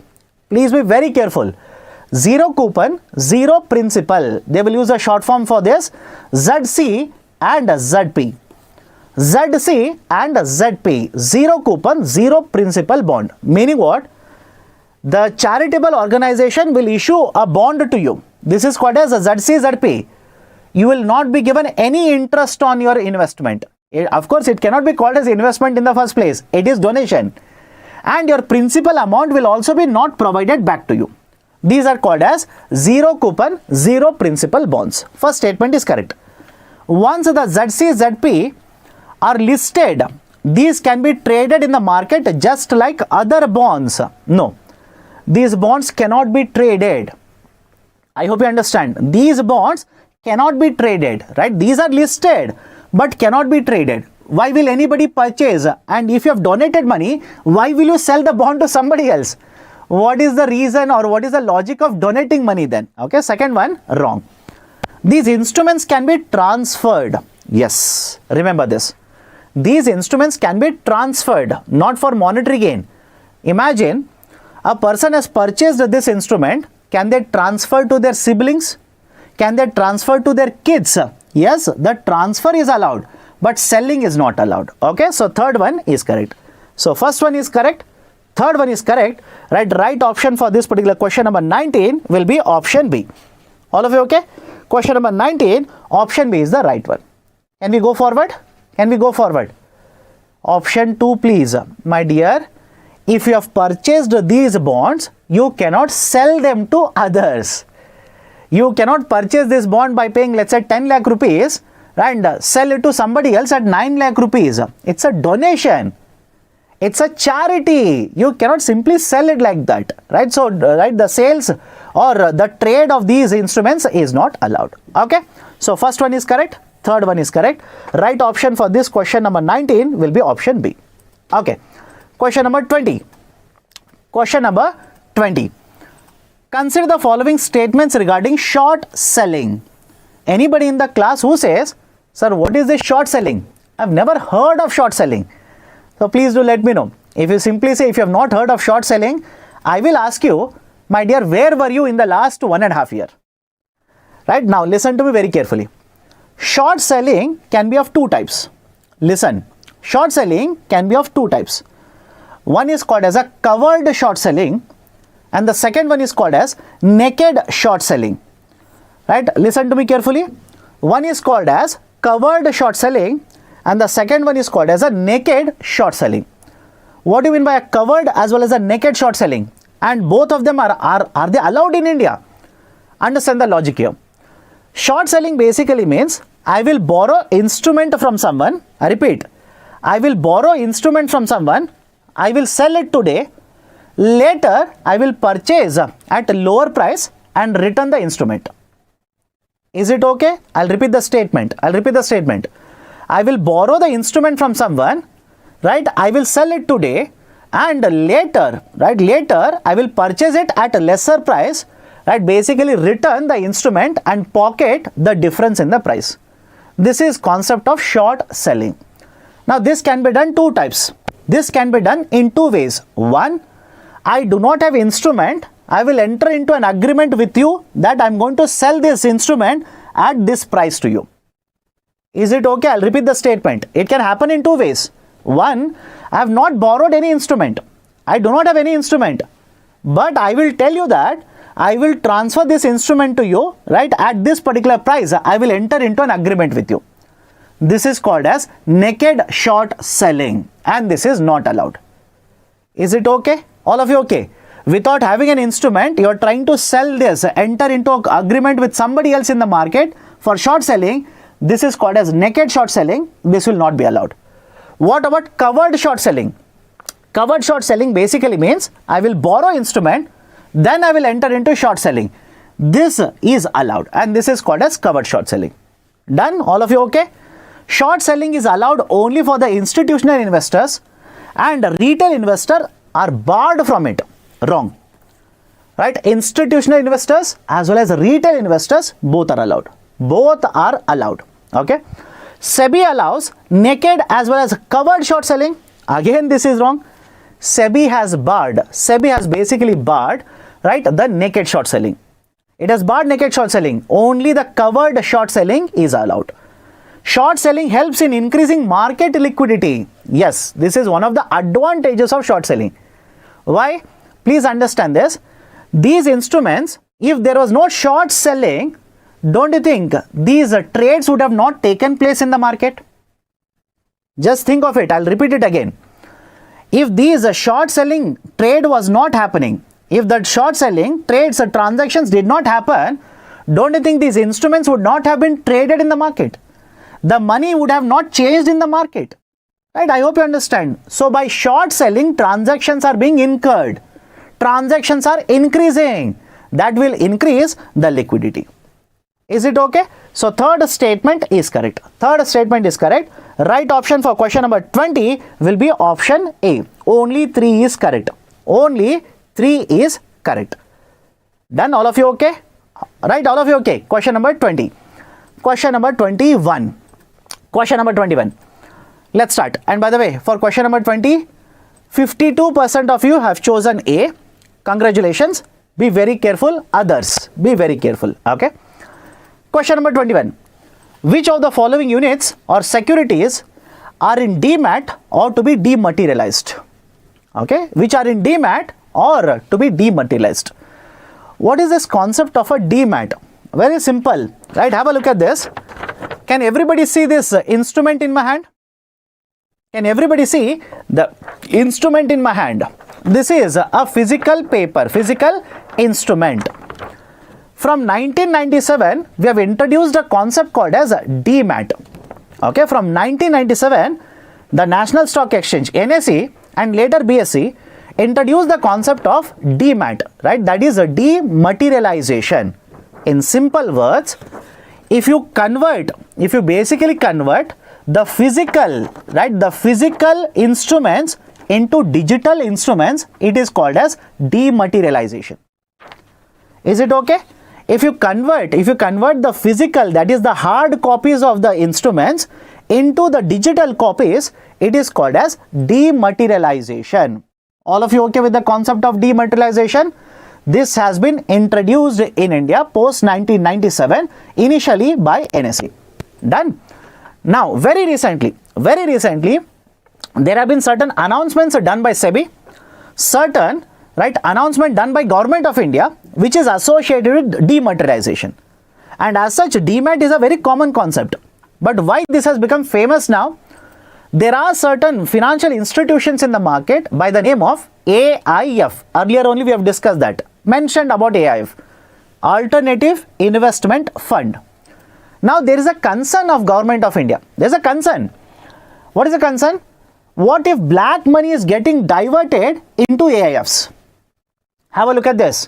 What if the black money is diverted into AIFs? What if this investment into AIFs is basically black money? That is a concern. There is no transparency. Who owns how much? There is no transparency.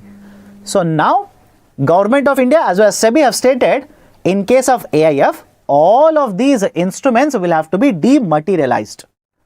Is it okay? All of these instruments will have to be dematerialized. Right? When you dematerialize instruments, there is a process. There are certain institutions that will come into picture. For example, there are participants, depository participants, through whom you will have to open a Demat account if you want to purchase these Demat instruments. Right? There is a CDSL, there is a NSDL. All these authorities now they will have a data regarding who has how many units of AIFs. Done? So AIF units, yes, that they are supposed to dematerialize all the units. Listed company securities, yes, listed companies. If the companies are listed in the stock market, basically their stocks or their instruments are supposed to be dematerialized, right? That is also correct.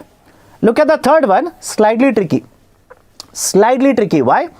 I'm saying third one, all the private companies, all the private sector or all the private limited companies. No. Listen to me very carefully. All the private limited companies, no. Why?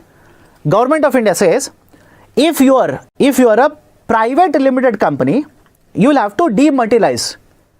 But is it applicable to all the private limited companies? No.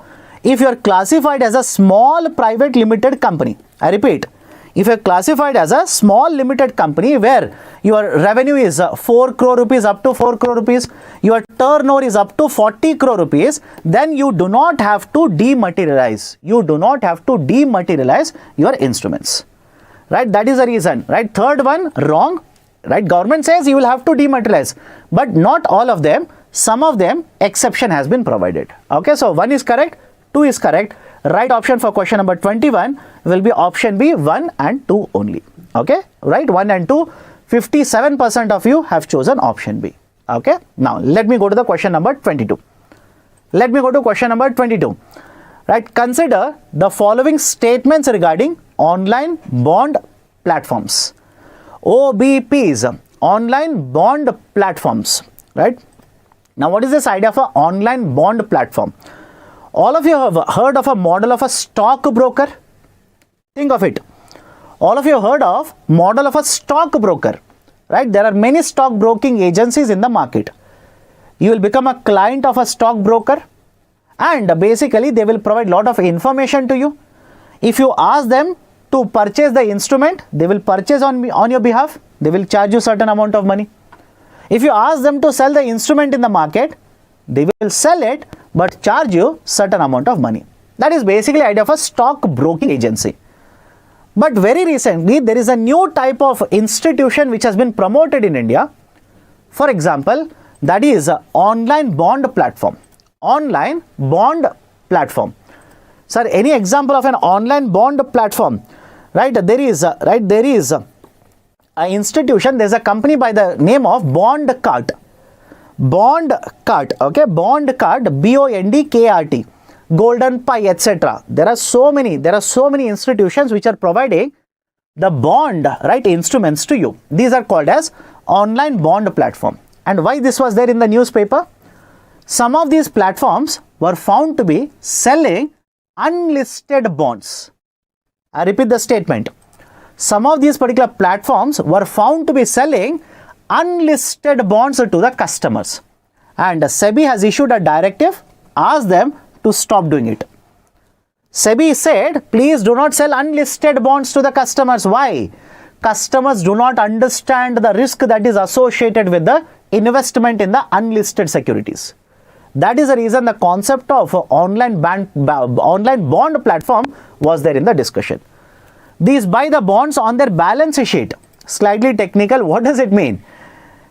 If I am operating an online bond platform, I will pay money, I will purchase the bond first. It will enter into my balance sheet. Now, I will sell it to the customers who are part of the platform. Is it okay? Who are part of the platform. So, these buy the bonds on their balance sheet? Yes. These are allowed to sell listed as well as unlisted instruments? Now, no. Right? These are not allowed to sell unlisted instruments. These are allowed to sell only the listed instruments. Second one is wrong. These are allowed to offer government bonds, listed municipality bonds? Yes. So, question number 22, statement 1 is correct. Statement 1 is correct. Statement 3 is correct. Right option for question number 22 will be option A, 1 and 3 only. Done? Can we go forward now? Can we go forward? Right, by the way, 46% of you have chosen right option, that is option A. Okay, let me go forward. Question number 23. Question number 23. Most of you for a couple of days you are asking, sir, where are financial market topics? Right, many of you are asking, sir, right, when will you take up financial market topics? Now, I am talking about financial market topics and none of you are answering. Right, you are like, no, these are very difficult. I don't want to answer financial market now. I want to answer what is a share. I want to answer a question, what is a bond, etc., etc. Right, those anyways you will answer. These are very important current affairs. Please focus. Question number 23. Let's start. Consider the following regarding co-location. Right, consider the statements regarding co-location. Now, what do you mean by the co-location? Okay. What is the idea of a co-location? Imagine this is NSE, National Stock Exchange. And by the way, co-location is present in both NSE as well as BSE. Okay, both of them provide co-location. Now have a look at this. Imagine this is NSE. This is basically the, let's say building of NSE.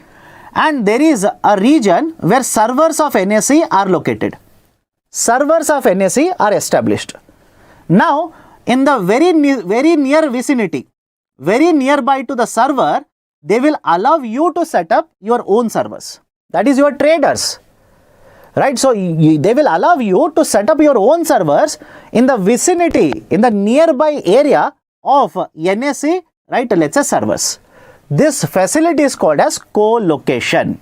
Is it okay? This facility is basically called as co-location. Now, both NSE and BSE have the co-location facility? Yes. Yes, starting 2009. Starting 2009, that is the third statement. Right? Both of them have co-location facility. First one is correct. Third one is correct. The co-location facility allows a high latency and fast execution to trading members. Right? Please understand. The co-location facility allows low latency. Now you will ask me, sir, what do you mean by low latency? Very simple. What is the time gap between the order that you gave and the execution of the order? Very simple idea. Okay, don't complicate this. Right? What do you mean by latency? How much is the time gap between you placing the order and the order being executed? This is basically called as latency. If the latency is higher, then the time taken is higher. And if the latency is lesser, the moment you place an order, the order will get executed very, very fast. Very, very fast the order will be executed. That is basically the concept of latency. All of you okay? If you're still doubtful, imagine a situation, right? I hope you understand. Suddenly all of you will agree. Imagine a situation where you will basically download the PDF of the final list of the candidates who have gone through civil services examination. You are downloading that. You will hit download and it will take 1 minute, 2 minutes or 3 minutes for you to download that particular PDF. Right? So I hope you understand the time that is taken between the order placing as well as basically the execution of the order, it is called as latency. You always require low latency so that the execution shall be done very, very fast. And why this was there in the newspaper? There was a scam related to this. There was a scam related to the concept of co-location itself. That's the reason this was there in the current affairs.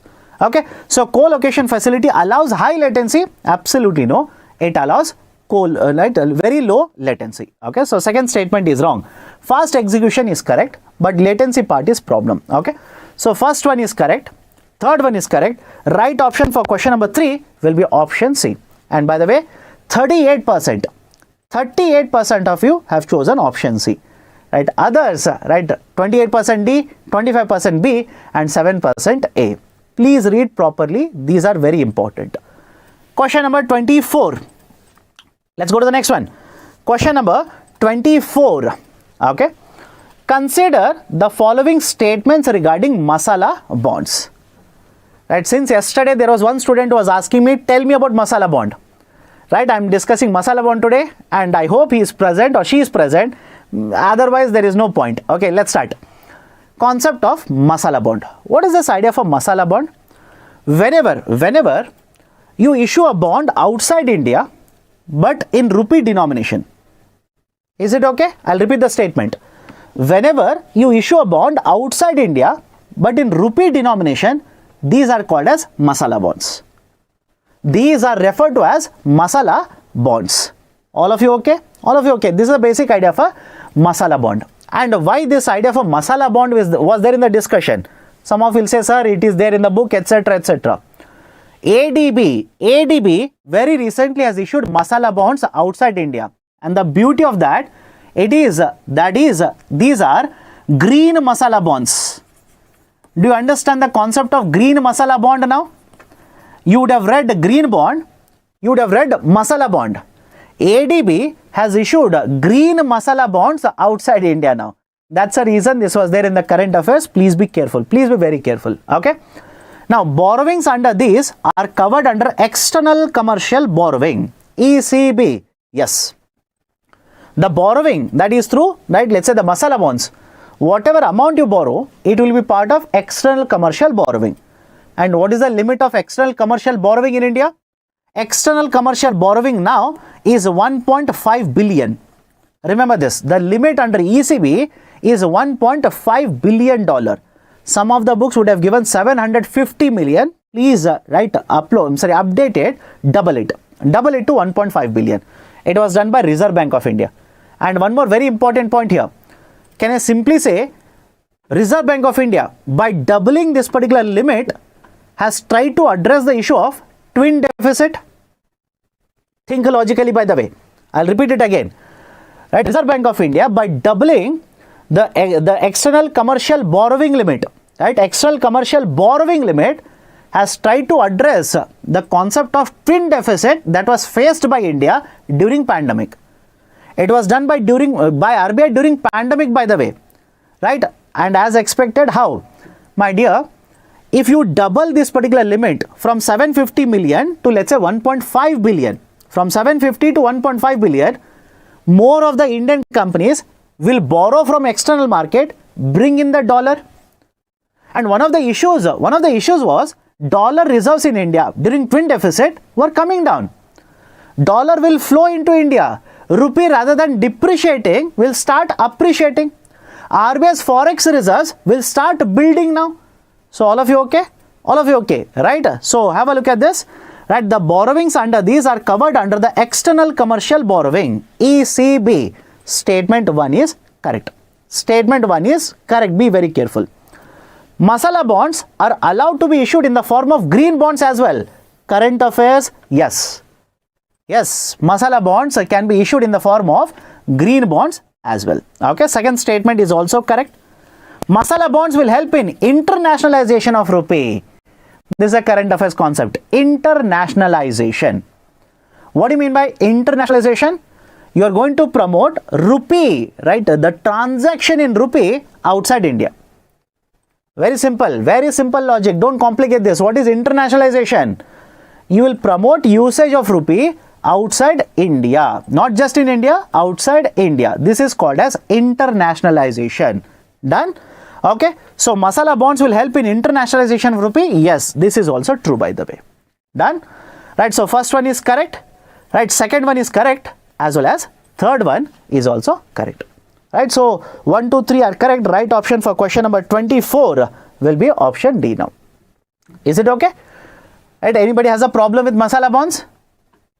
Anybody has a problem with Masala bonds? Right. Rupee denominated trade. My dear, rupee denominated trade is part of internationalization. It is a part of internationalization.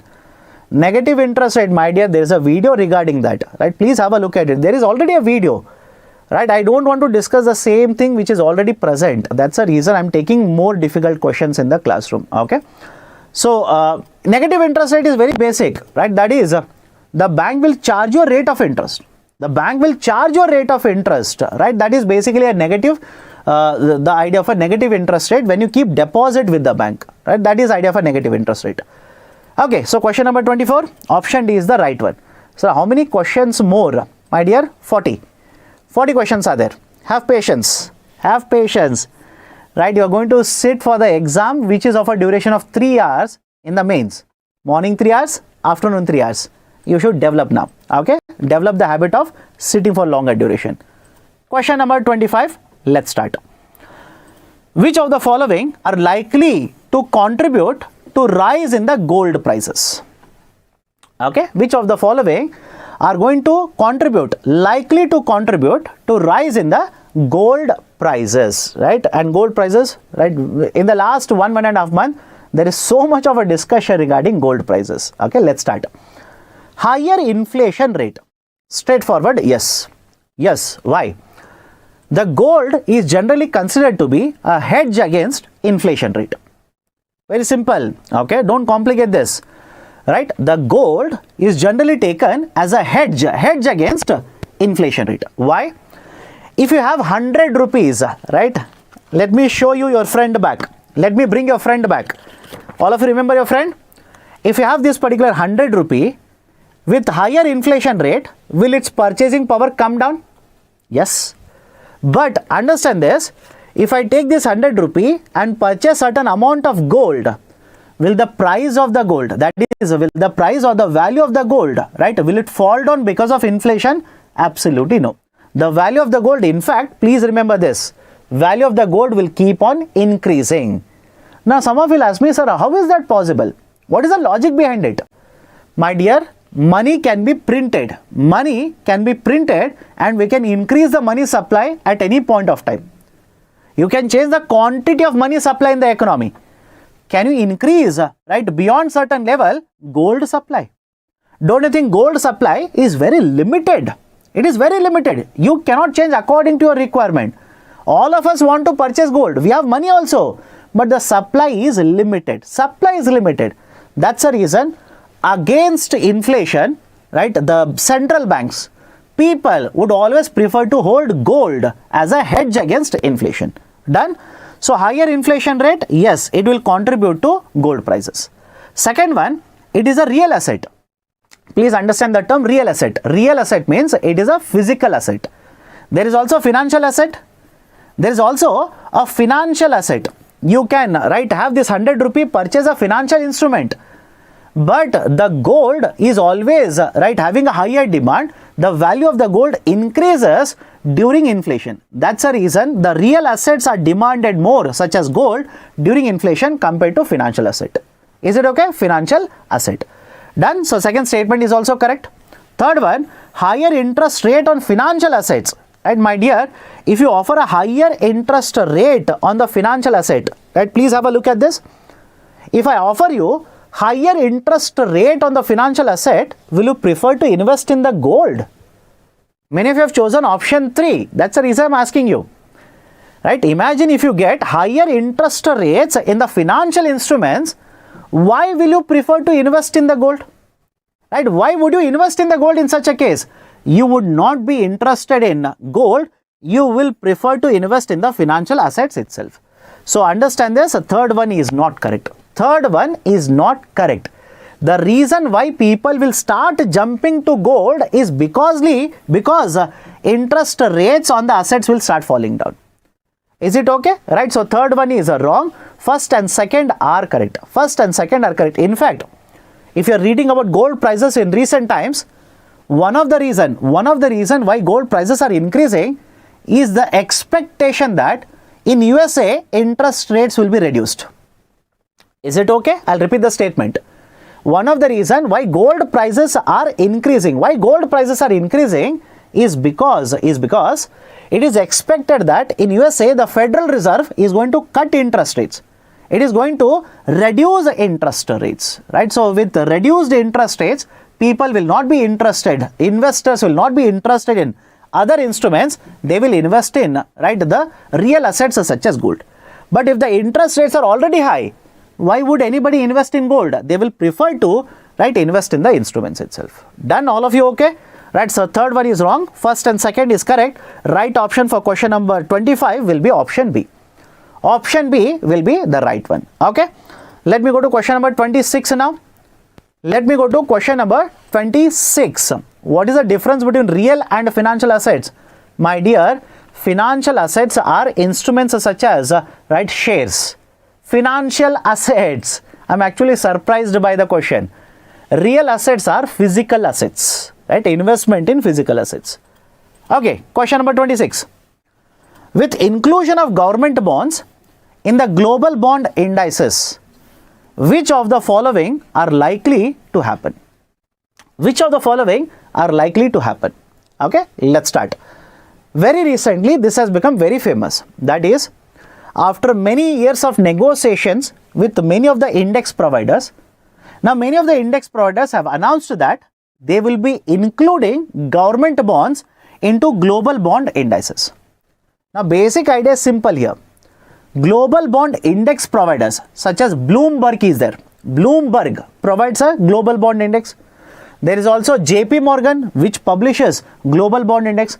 Logic is very simple. These will also publish indices which includes bonds. Is it okay?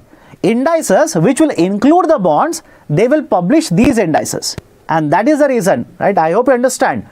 And that's the reason, right? These are referred as a global bond indices.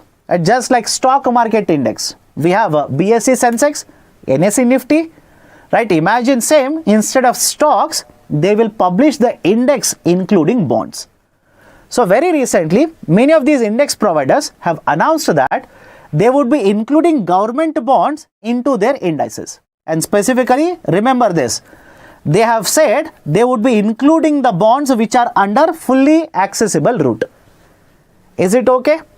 Right? I hope you understand. They would be including the bonds which are covered under fully accessible route. Please remember that. Now, what is the logic? What will happen because of that? Right? What will happen because of all of this? First one, yield rate of government securities is likely to fall. Listen to me carefully. Listen to me carefully. Why? It's slightly tricky question. What will happen to the yield rate of the government securities? Whenever these bond indices are published, including Government of India's bonds, there are investors in the market. There are investors in the market who are referred to as passive investors. Is it okay? There are investors who are referred to as passive investors. They will simply follow the index. Now they will look at the index. Government of India's bonds are there. They will bring the money and start investing in Government of India bond. Is it okay? All of you able to understand? There are certain investors referred to as passive investors. They will simply follow the bond index. And when the bond index will include Government of India's bond, they will look at it and say, okay, now I will invest in Government of India bond then. So they will bring dollars into India, invest in Government of India bonds. Now you tell me, if investment will start increasing, the demand will start increasing. If the demand will start increasing, market price will increase. And what was the relation between the market price and the yield rate of a government bond? What was the relation? If the market prices will go up, yield rate will come down. Is it okay? If the market prices will go up, yield rate will come down. Look at the first one. Yield rate of government securities is likely to fall. Done? All of you okay? All of you okay? In fact, listen to me carefully now. Many experts argue that billions of dollars will flow into India because of this. Because of this inclusion, billions of dollars will flow into India. And if the yield rates will come down, is it possible that Government of India now will be able to borrow by issuing the bonds at lower rate of interest? Think logically, by the way. Is it possible that Government of India now will be able to borrow from the market at lower rate of interest? And if you're wondering how, sir, what is the argument? How can you say that? Some of you are saying no already. My dear, imagine there are 10 investors in India. Now, 4 more foreign investors will come into India. So there are totally 14 investors. Does it make sense? There are totally 14 investors. If the number of investors are higher, will you offer a higher interest rate or a lower interest rate? You tell me. Right? And if the yield rate is already low, will you offer very high interest rate compared to the yield rate? No, you will offer lower interest rate. So does it make sense? Please be very careful. All these are basically the connecting dots. Connect the dots, you will realize it. Yield rates of government securities likely to fall. Correct. RBI's Forex reserves are likely to increase. Straightforward. Correct. RBI's Forex reserves will start increasing. Why? Dollars are coming into India. Dollars are coming into India. So Forex reserves will start increasing. Yes. Diversification of investments. Foreign investors, rather they have already invested in many markets. Now they will invest even in Indian market. They will also invest in an Indian market. So is it not diversification? Diversification means they are spreading their investments. Of course, yes. So third one is also correct. Is it okay now? Question number 26. Right option for question number 26 will be option C. All the 3 are correct. Is it okay? Is it okay? All the 3 options are correct. And by the way, if I look at, let's say, the options which have been chosen, right? What has been the polling by the students? Right, 52% of you, now it has become 51% of you have chosen option B, right? 41% of you have chosen option C, right? So please be careful, read the questions carefully, read the statements carefully. Okay, question number 26 now. Question number 26, consider the following regarding Dabba Trading. This was there, right? SEBI has issued a directive regarding Dabba Trading. Right, those who know the answer, start. The poll has started. Others, listen to me. What is this idea for Dabba Trading? What is this concept of Dabba Trading? All of you know there is a stock market, BSE and NSE. Correct. Stock markets are there, BSE and NSE. Now within BSE, the stocks are traded. Within NSE, again stocks are traded. But outside the purview of BSE, and outside the purview of NSE, there are certain transactions which are conducted. Basically, they are betting on the movement of the shares. I repeat, outside BSE and outside NSE, there are certain transactions which are happening where they are simply betting whether the share of Paytm will go up or go down. Is it okay? Right? Whether the shares of Paytm today, will it become 150 rupees? Or will it become 130 rupees? Or will it become 80 rupees from, let's say, 100 rupees? This trading is called as Dabba Trading. All of you able to understand? This is called as a Dabba Trading. And what is the importance of it? Right? SEBI says be very careful. SEBI says a lot of the investors are becoming interested in Dabba Trading now.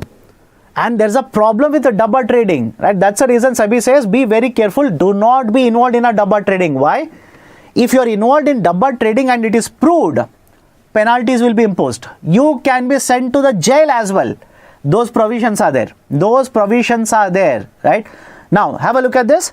These are trades done in regional stock exchanges. No, these are not done in regional stock exchanges. These are basically done outside the stock market. Outside basically doesn't mean they are standing outside the gate. I hope you understand this.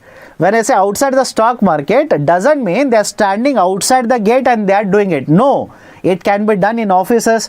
It can be done with some of the traders. It can be done online. There are so many ways that they will do this. So whenever it is done outside the purview of the stock market, this is called as a Dabba Trading. Okay. The government exchequer loses a tax on Dabba Trading. Absolutely correct. Absolutely correct. Why? In case of a Dabba Trading, there is no transaction that is listed in the stock market. The regulator, that is let's say tax authority, doesn't know how much money I have earned by Dabba Trading. They do not know. Why? None of it is recorded under NSE, none of it is recorded under BSE. So even if capital gains tax I was supposed to pay, I will not pay it now. Even if I was supposed to pay security transaction tax, I will not pay it. Why? There is no record of the transaction. That is a precise reason. That's a precise reason, right? The government exchequer will start losing the tax on Dabba Trading. Yes, second statement is correct. Third statement, this may promote the growth and circulation of black money. This is in fact the concern, one of the concern. Why in Dabba Trading, lot of black money is said to be getting circulated and nobody is regulating it. For a very simple reason, nobody regulates it. Right, that is a precise reason. In case of a Dabba Trading, lot of black money generally gets circulated, and the government of India as well as SEBI are concerned, right? Are concerned regarding the circulation of Dabba Trading, circulation of black money within Dabba Trading. Is it okay? All of you okay? Dabba Trading was there in the newspaper. Please be very, very careful. So, how many of the above statements are true? Two statements are true. Question number 27, right option will be option B. Only two of them are correct. Right? Only two of them are correct. Right? So please be very careful. Right? In fact, SEBI also says, if you are involved in Dabba Trading, right? Even if there is a certain scam which has happened, right? Let's say the trader is supposed to make payment to you, etc. Nobody can protect you. If the other party, let's say the trader who was involved in Dabba Trading with you, he is supposed to make a payment to you. He will not make a payment. You cannot go to police. You cannot go to SEBI and file a complaint against the trader. Why? This is not regulated in the first place. This is not at all regulated. So there is no investment protection or investor protection under Dabba Trading. Okay. So question number 27, right option is option B. Let me go to question number 28 now. Consider the following statements. Consider following statements. Okay. Those who already know the answer, right? The poll will start. You start there. Others who want to listen to me, look at the explanation. Listen to me carefully. Let's start. OMSS is conducted by FCI at predetermined price. Now, what is this OMSS? OMSS basically stands for Open Market Sale Scheme. Is it okay? I'll repeat it. What is OMSS? Open Market Sale Scheme. Very recently, there has been a lot of discussion regarding the Open Market Sale Scheme. Why? The prices of some of the commodities such as rice, wheat, etc., the prices in the retail market have started increasing. And one of the reforms, I repeat, one of the reforms that was implemented by the government to control the rise in the price levels, which is again contributing to inflation, is OMSS. Under OMSS, logic is simple. The institutions, that is such as the FCI, Food Corporation of India, they would have purchased a lot of food grains from the farmers. They would have a lot of buffer stocks. And when they have these particular buffer stocks, they will introduce this in the market. I repeat, they will basically introduce this particular food grains in the market at certain prices. At certain prices, they will sell it in the market and the traders will purchase it. Thereby, right, the supply of these particular commodities in the market will start increasing. And when the supply will start increasing, when the supply increases, what do you think will happen to the market prices? The market prices will automatically start coming down, start cooling down. All of you okay? All of you okay? This is basically the concept of open market sale scheme. Now, apart from this, there was also one more news. Why this was there in the newspaper? The government of India now has not, is banned. It is not allowing participation of the states in OMSs. I'll repeat it. Listen to me very carefully. The government of India did not allow for certain time period now, has stopped participation of state government participation in the OMSs. That is, when FCI will sell, the state government agencies will purchase from FCI. Government of India said not allowed. Why? There was a reason for this. There was an argument. What was the argument of government of India? They said, if I allow the state government to participate, there are states such as Karnataka, there are states such as Andhra Pradesh, Tamil Nadu, who will purchase a lot of these food grains for me, use it to provide subsidized food grains to the people. I don't want this way the food grains to be supplied. As such, I am already providing food grains under PMGKY. I do not want these subsidized food grains to be used by the state governments in this way. That's the reason it has barred the participation of the state governments in the OMSs. Done? So, these were certain important points regarding OMSs. Please be very careful. OMSs is conducted by FCI at a predetermined price. Yes, at a predetermined price. Okay. Second one, this will help in controlling inflation. Yes, straightforward. This will help in controlling inflation. Third one, FCI which conducts OMSs is a statutory body. Right, have a look at this. FCI which conducts this, right, OMSs is a statutory body. Statement is correct. Okay, statement is correct. It's a statutory body. The FCI, Food Corporation of India, was established in 1965. Remember, Agriculture Prices Commission, 1965. Food Corporation of India, 1965. They have been present in the Indian market for a very, very long duration now. Okay. So, the right option for this particular question number 28 will be, all the three are correct. Question number 28, option C will be the right one. Okay, option C will be the right one. Okay, so let me go in. What is the act? My dear, FCI Act. FCI will be set up under FCI Act only. Right, look at the name itself, you'll understand. Now, question number 29. Let's go to question number 29. Okay. Consider the following statements regarding CCYB. CCYB. Okay, don't worry about under. CCYB. What is this particular CCYB? Listen to me very carefully, slightly technical. Under Basel III guidelines, there are two types of capital buffers. I'll repeat the statement. Under Basel guidelines, all of you heard of Basel guidelines? Basel 1, Basel 2 and Basel 3.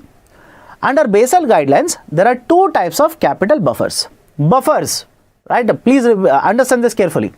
Buffer means extra. There are two types of capital buffers. One is called as capital conservation buffer. One is called as capital conservation buffer. And by the way, poll has started. None of you are answering. I don't know why. Second one is CCYB, counter cyclical capital buffer. Is it okay? Counter cyclical capital buffer. There are two types of buffers. Please be very careful. Now, in India, capital conservation buffer has been activated. It is present. All the banks will have to maintain 2.5% of risk-weighted assets. That is capital conservation buffer. But there is one more type of a buffer which has been discussed by many experts, even RBI, but not yet activated. That is counter cyclical capital buffer. CCYB. Counter cyclical capital buffer. I have written CCYB. In some of the sources, they will write it as CCCB. Counter cyclical capital buffer. And what is the logic of counter cyclical capital buffer? Whenever banks, understand this carefully, whenever banks, the growth rate is very high, the banks will look at the growth rate. They also want to provide lot of loans. I hope you understand. The growth is very good in the economy. They will look at the growth. They also want to ride the wave right now. They want to issue more loans, generate lot of money. So what they will do is, they will start lending without caring about anything. That is called as indiscriminate lending. Indiscriminate means they are not worried about quality of the assets. They are not worried about, right, let's say quality of the buyer, credit rating of the buyer. They'll keep on, right? So I hope you understand, they will keep on lending in the market. So I hope you understand, this situation might fire back. This might simply become a problem for the bank over a period of time. Why? If these borrowers who have taken during this particular phase of high growth, what if they default? Because the bank has provided indiscriminate loans, what if they start defaulting? That could backfire for the bank. To address this issue, to control this kind of a lending, we have a concept called as counter-cyclical capital buffer. In case of counter-cyclical capital buffer, what happens? If the growth is higher, loans are growing very faster, the banks will be asked to keep more capital. Is it okay? Are you able to understand? I'll repeat it again. If the growth in the lending, right, the loans are issued at very faster pace, RBI will ask the banks to keep aside certain amount of capital. And if the banks will keep aside certain capital, don't you think automatically the lending activity of the banks would be reduced? The lending activity of the banks will be controlled now. So it will help in reducing the indiscriminate lending activity of the banking sector. Have a look at this. It is made up of a completely equity tier capital 1. Yes, absolutely correct. In case of capital of the banks, right, I hope you know this. We have a concept called as a tier 1 capital and a tier 2 capital. Correct? Tier 1 and tier 2. Tier 1 is further divided into two components. Right? Tier 1 is divided into two components. One is additional tier 1 and the second one is common equity tier 1. CET1 and additional tier 1. So this particular component of CCYB is completely made up of CET1. Please remember. First statement correct. The capital is built during the periods of stress. The capital is built during periods of stress. Look at the term stress. No. This is not built during the periods of stress. This is built during the period when the lending is very, very high. That's a reason. Okay. Second one is wrong. It will prevent the banks from indiscriminate lending. No. Sorry. Yes. It will prevent the banks from indiscriminate lending. That statement is correct. Right. So 1 is correct. 3 is correct. Right option for question number 29 will be option B. Only 2 are correct. All of you okay? Question number 29, only 2 of them are correct. Okay, let me go to question number 30 now. Right, I am discussing economics and in the comment section, completely different thing is going on. Focus on the discussion. Focus on what we are discussing. Right, when you are supposed to listen, you will write. When you are supposed to write, you will keep on looking at everybody in the examination hall. You will try to listen then. Right, exactly opposite, right, in every situation. Listen. Question number 30. Consider the following statements regarding UDGAM Portal. Consider, right, the following regarding UDGAM Portal. Right, what is this idea of a UDGAM Portal? Okay, listen carefully. UDGAM Portal is basically a type of portal which has been set up by Reserve Bank of India.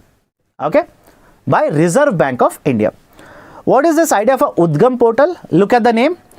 Unclaimed Deposits Gateway to Access Information. Unclaimed Deposits Gateway to Access Information. And what is the importance of this UDGAM Portal? Imagine I have a bank account. If I do not operate the bank account for 2 years, I repeat, if I do not operate the bank account for 2 years, then the bank will convert this bank account into a dormant account. All of you able to understand this? And in fact, the idea of a dormant account was also there in the discussion. I repeat, if I have a bank account, if I do not operate the bank account for 2 years, the bank will basically convert this particular account into a dormant account, from active to dormant account. Now, when you make this particular account as a dormant account over a period of time, if nobody operates this particular account, if nobody will operate this account will be classified as unclaimed deposit. Unclaimed deposit after 10 years. Now, whatever unclaimed deposits are there, RBI says we will have to set up a portal where customers can check if they have unclaimed deposits, and now they will be allowed to claim the deposits back. Very simple. All of you okay? All of you able to understand? I'll repeat it again. RBI says we need to have a portal, we need to have a system where the customers can check whatever unclaimed deposits that they have, in which bank they have, so that they can claim the deposits back. This system is basically called as UDGAM Portal. This is called as UDGAM Portal. Okay. It has been set up by Reserve Bank of India. Absolutely correct. It will provide information about only the unclaimed savings deposit. Absolutely wrong. Wrong. Many other types of deposits which are not savings accounts will also be covered under UDGAM Portal. Okay. Second one is wrong. The facility is available for individuals as well as non-individuals. This might be slightly tricky for some of the students. This is available for both individuals as well as non-individuals. Sir, what do you mean by non-individuals? Companies. Companies which will have, let's say, an account with the bank, they can also become unclaimed deposits. They can check those accounts as well, right? So, third one is correct. Third one is correct. First one is correct. Question number 30, right option. Right option will be option A. Done? Right option will be option A. Let me go to question number 31 now. Right? 29% of you have chosen option A, by the way, and 29% for option D. Now, question number 31. Which of the following will affect the yield rates of government bonds in India? Which of the following will affect the yield rates of government bonds in India? We have already discussed the concept of government bonds. We have discussed the concept of yield rate. Now we need to simply connect the dots. First one, federal tapering. Will the federal tapering have an impact on yield rates of government bonds? Answer is yes. Correct. It will have an impact on government bonds yield rate. What is the federal tapering? The Federal Reserve will increase interest rates, will reduce the money supply, will increase interest rates. And if interest rates in USA will start increasing, you can expect FPI to basically sell the instruments and move out of India. This might lead to, right, let's say, change in the yield rates of Government of India's bonds. Done? Okay, so first one is correct. Second one is Operation Twist. Second one is Operation Twist. What is this idea of Operation Twist? In case of Operation Twist, RBI simultaneously, I repeat, RBI simultaneously will sell short-term bonds and purchase 10-year government bonds. And again, right, if they sell and if they purchase, don't you think the yield rates will change? Logic is simple, right? If they purchase, yield rate will change. Of course, yes, yield rate will change. Second one is correct. Inclusion of government bonds into global indices. Just now we have discussed this, right? This should not be difficult. Inclusion of government bonds into global indices. Absolutely correct. 1, 2, 3, all of them are correct. Right option for question number 31 will be option C. Option C will be the right one. Okay. Next one, question number 32 now. Question number 32, right? Consider the following statements regarding GST Appellate Tribunal. Right, be very careful. Current affairs. GST Appellate Tribunal. Now, what is this idea of a GST Appellate Tribunal? We implemented GST law from 1st July 2017. We implemented. But there was one issue. What was the issue? What if there is a dispute under GST, there is a dispute between the authority as well as the taxpayer? What if there is a dispute? So, if there is a dispute, generally there were two tribunals, two sets of tribunals. One is CESTAT. Remember this, one is a CESTAT, right? That is Customs Excise Service Tax Appellate Tribunal. And the other one was VAT Tribunal, Value Added Taxation Tribunal. So, over a period of time, even though we implemented GST, the number of disputes were increasing and the burden on these particular tribunals were also increasing. But under GST, remember this, under CGST Act, Section 109 and 110. Remember this. 109 and 110, there is a provision to set up appellate tribunal for GST, and that is exactly what the Government of India has done now. So Government of India, powered under section 109 and 110, has made a change under the law and has announced establishment of 31 GST Appellate Tribunals. Is it okay? Has announced establishment of 31 GST, right, Appellate Tribunals. First statement, CGST and SGST have been amended to set up appellate tribunals? No. Right, absolutely wrong. Only CGST has been amended. The GST 80 have been notified in the Finance Act of 2022. Difficult statement. No, it was announced, right, in the Finance Act last year, in the Finance Act of 2023. Third one, there will be a total of 50 tribunals set up throughout India. No, the proposal is basically 31. 31. And if you check Google, you will come to know that the president of the tribunal was appointed very recently. Last year, the president of the tribunal was appointed very recently. That was also there in the newspaper. Please be very careful. 31 tribunals have been recommended or have been proposed under the Act now. Every tribunal will have 4 members. Remember this, 4 members. 2 will be judicial members, 2 will be the experts. Out of 2 judicial members and 2 experts, 2 will be appointed by Government of India, 2 will be appointed by the state governments. Right, so remember, all these points are relevant, all these are important. In fact, the age limit, earlier the age limit was 67 years for the president. Again for GST 80, it was amended, increased to 70 years. Done? Right, so all the 3 statements are wrong. Right option for this particular question will be option D, none of the statements. None of the statements are correct. Okay, be very careful. GST 80 multiple times has been there in the current affairs discussion. Now question number 33. Right, question number 33. Consider the following statements regarding currency notes. Very simple, very straightforward. Let's start. RBI has been issuing some currency notes with UNESCO heritage sites. Is it correct? RBI has been issuing some currency notes with UNESCO heritage sites. Answer is yes, by the way. Answer is absolutely correct. Absolutely correct.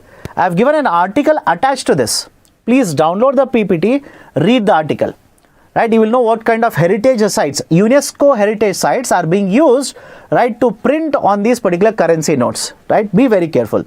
Statement 1, yes. Currency coins, currency notes and checks are examples of legal tender.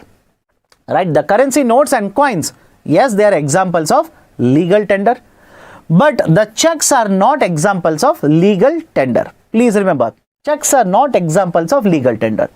Checks, by the way, are basically the example of fiduciary money. Is it okay? All of you heard of this? Fiduciary money. Checks are examples of fiduciary money. Okay, so second statement is wrong. First statement is correct. Right option for question number 33 will be option 1. Right, that is option A. Only one of them is correct. Okay, done. Let me go to question number 34 now. Question number 34. Consider the following statements regarding GST network. GST network. Okay, the poll will start. Those who are interested, start solving. Start solving. Others, please listen to me. GST is basically a company which has been established by the government. Company which has been established by the government, which will provide IT support for the implementation of GST. Is it okay? All of you okay? I'll repeat it again. GST network is an entity which has been set up by the government, which is responsible for maintaining, providing IT backbone, IT infrastructure to the taxpayers. For example, the taxpayers will file the returns where? GST network. The taxpayers will be given GST registration number where? Right, by the GST network. That is the role of GST network. It is set up under Section 8 Companies Act of 2013. Correct? Please remember this. It has been set up under Section 8 of Companies Act. Right? That is basically, it's a non-profit organization. Is it okay? Non-profit organization. Second statement, slightly interesting. Why? Many of you would have not heard of it, and this was there in the current affairs, and this is the reason why I have taken the question. It has launched geocoding of businesses. What do you mean by geocoding of businesses? Right? I hope you understand. What is geocoding of businesses? It has been found that there are many businesses or there are many entities who are involved in evading GST. Is it okay? Right? Evading GST. Now, what has the government of India done? Through GST network, they have introduced this concept of geocoding of businesses. Right? What is the idea of geocoding? Henceforth, whenever I will file the returns, I will also have to provide what is my coordinates, that is the geographic coordinates of my business. Very simple. I will have to provide the geographic coordinates, right? For example, your favorites, latitude and longitude. Correct? The latitude as well as the longitude of my business, I will have to provide in the application form. You might be thinking, what is the logic behind it? My dear, it has been found that there are certain entities which are simply issuing fake bills. They are simply issuing fake invoices. And what is the problem with fake invoices? If I am a company, I will purchase a fake invoice from the market, I will claim input tax credit from the government. Government will lose the tax revenues. That is the reason these entities which are simply involved in selling fake invoices, they will use a term, the suitcase or briefcase companies. Remember the term. They'll call these as briefcase companies or suitcase companies. That is basically they are not present. They are not right entities. They do not have any economic activity. They are simply involved in taking out the bills and giving it to or selling them to companies in the market. So there is a lot of tax evasion that is happening. So government of India wants to address this issue. How? We want to geocode, that is basically find out where the companies are established. If yes, check them out. Right? Investigate whether these companies are really present or not. Done? Okay, second statement, yes, it has launched geocoding of businesses. Third one, it is 100% owned by government of India. And I was looking at the questions. I was looking at the comments. Some of you said, sir, 49% owned by the government and 51% owned by the private sector. My dear, please update your source. I know this was given in many books. I know for a fact this is mentioned in many of the books. Change the data. This has been changed now. It is 100% owned by the government, but not government of India alone. 50% owned by the government of India and 50% owned by the state governments. Is it okay? 50% owned by government of India and 50% owned by the states. This ownership pattern has been changed by the government. Please update it. Please update it. Okay. So third statement is wrong. It is 100% owned by government of India. No, it is wrong. First and second are correct. Question number 34, right option will be option B. Only two are correct. Done? Okay. Right, so all GST registered businesses will now have to geocode their addresses. Right, it was there in the newspaper in July. GST Council meet, opposition states raise a concern over inclusion of GST under PMLA. Read this as well. Suddenly UPSC can ask you, is the information provided under GST, is it covered under PMLA? Answer will be yes. Is it okay? Right, done. Question number 35. Question number 35. Which of the following are used to achieve objectives under BPS? Poll has been launched. Start if you are interested. Otherwise, listen to the explanation. BPS stands for Base Erosion and Profit Shifting. Very, very famous. One question in the last 5 years has been asked on BPS. I am expecting one more question on BPS either in the prelims or mains now. Why? BPS has been there in the discussion regarding concept of GMCT. All of you heard of this?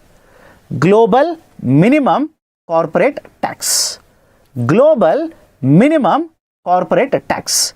There is a proposal which has been accepted by Government of India, where again more than 130 countries have accepted it and many countries have already ratified it. For example, Switzerland. The argument is, under global minimum corporate tax, we want to ensure that effective tax rate, that is these particular companies which are present across the globe, multinational enterprises, should be imposed with at least 15% tax rate. On their profits, they should be imposed with at least 15% tax rate. And this idea of a GMCT is associated with BPS. We want to address the idea of a tax avoidance with implementation of GMCT, which is also under BPS. Done? First one is correct. Second one is MLI, multilateral instruments. Very recently, there was a DTA amendment that was discussed between India as well as Mauritius. Correct? There was a DTA amendment that was discussed between India and Mauritius. And under the discussion of DTA, there were 2 points mentioned. One is MLI, multilateral instrument, and the second one is PPT, your favorite, PPT. Sir, where can I get the PPT? Where I can get this particular PPT? PPT, that is Principal Purpose Test. Principal Purpose Test. Now, what is MLI? MLI is an agreement between the parties. Okay? It is an agreement between the parties which will ensure that whatever provisions are signed regarding tax avoidance, tax evasion, addressing this, whatever agreements have been signed, whatever provisions have been signed, all of them are implemented. Is it okay? I'll repeat it again. The idea of MLI, multilateral instruments, right? What does it mean? It is an agreement where we are ensuring that whatever agreements have been signed, these will ensure or these will be implemented. These will be implemented to address a tax avoidance. That is MLI. And what is this idea of a PPT? Principal Purpose Test. If you are a resident of a country, let's say Mauritius, you are investing in India. Earlier, you meet the condition, they will give you tax benefit. Is it okay? Earlier, you become a resident of Mauritius and from there you invest in India, get the tax benefit under DTA. Now, government says no. Just because you are a resident, you have a residency certificate, I will not give you tax benefit. I will basically try to find out what is the logic, why are you investing from Mauritius to India. If I find that you are trying to basically gain leverage, you are trying to get the leverage and get the tax benefit, I will simply deny tax benefit to you. I will simply deny the tax benefit, and that is basically called as Principal Purpose Test. What is the purpose? Why are you investing from this route to this invest? Is it just to get the tax benefit? In that case, I will not provide you the tax benefit. Principal Purpose Test. Okay. So, third one, correct. This will also help us in basically addressing the issue of BPS. So, first is correct, second is correct, third one is correct.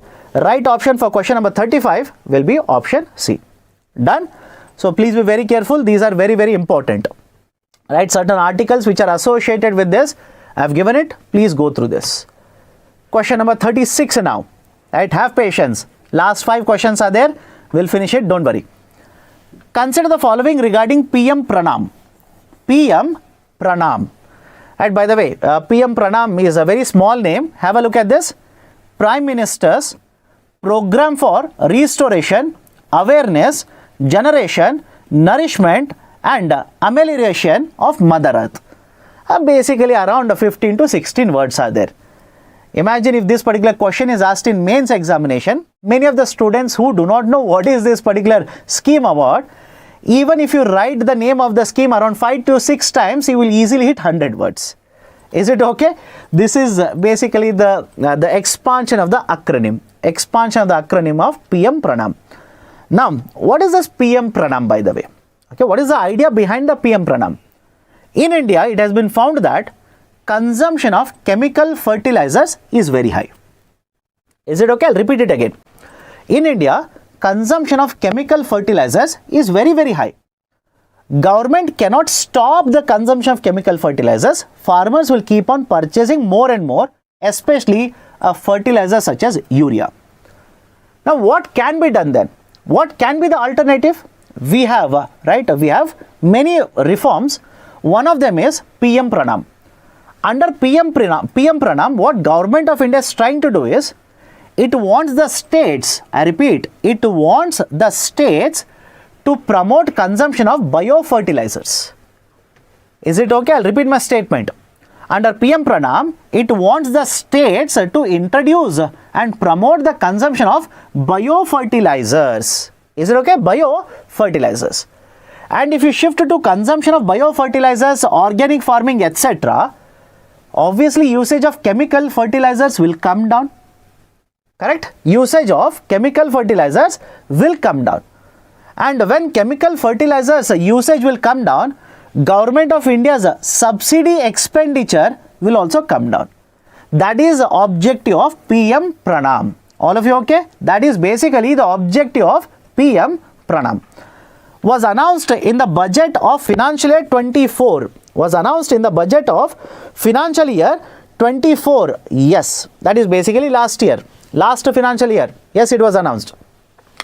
It will help in reducing the subsidy burden for the government. Right? It will help in reducing the subsidy burden for the government. Of course, yes. Just now I have discussed. If I promote consumption of, let's say, biofertilizer, chemical fertilizers consumption will come down. It will help in reducing subsidy burden.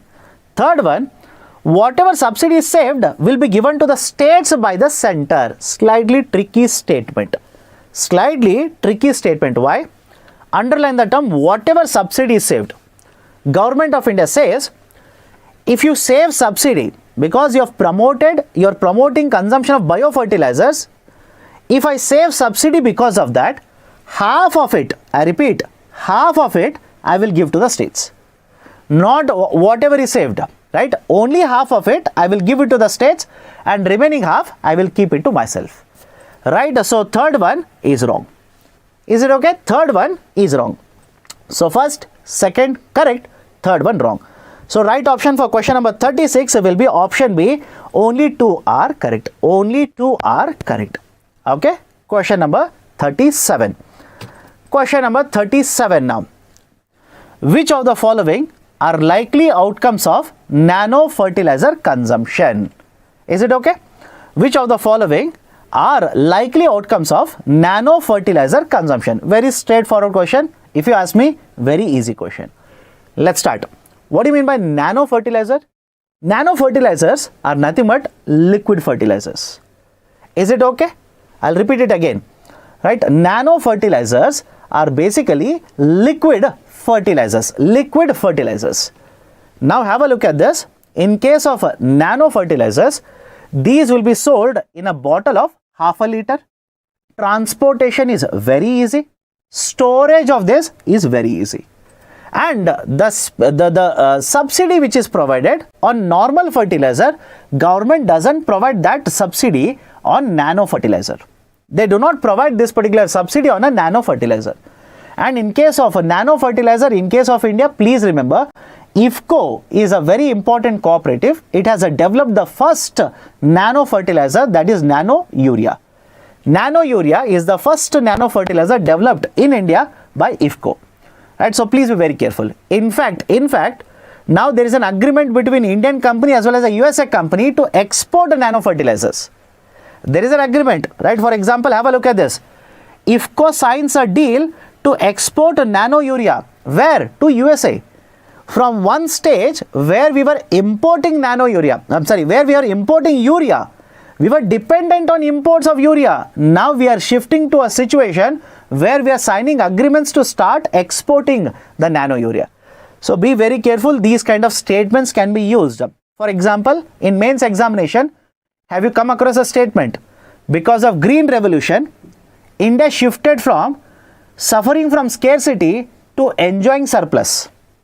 These kind of statements are very famous in UPSC. Suddenly, based on nano fertilizer, UPSC can throw a question like that. Okay. It will say Forex reserves. Yes. Rather than importing, we are producing now. Forex reserves will be saved. Reduced revenue expenditure for the government. Subsidy payment is not there. Minimizes environmental impact on agriculture. This is also said to be one of the advantages. Why? Absorption of nano urea is higher. Absorption of nano urea compared to the normal urea is higher. That is the reason ecologically, environmentally much safer. Fourth one, reduce the cost of transportation and storage. Yes, all the four are correct. Right option for the question number 37 will be option D. Option D is the right option. Okay. Next one, question number 38. Last 3 questions now. Don't worry. Question number 38. Consider the following statements regarding e-Samridhi portal. Consider the following statements regarding e-Samridhi portal. This was there in the newspapers. Please be very, very careful. The portal was launched by Minister for Cooperation, Mr. Amit Shah. Now, what is this idea of a e-Samridhi portal? Very often it has been seen that the farmers who cultivate pulses, I repeat, the farmers who cultivate pulses, they will face the issue of lower recovery in the market.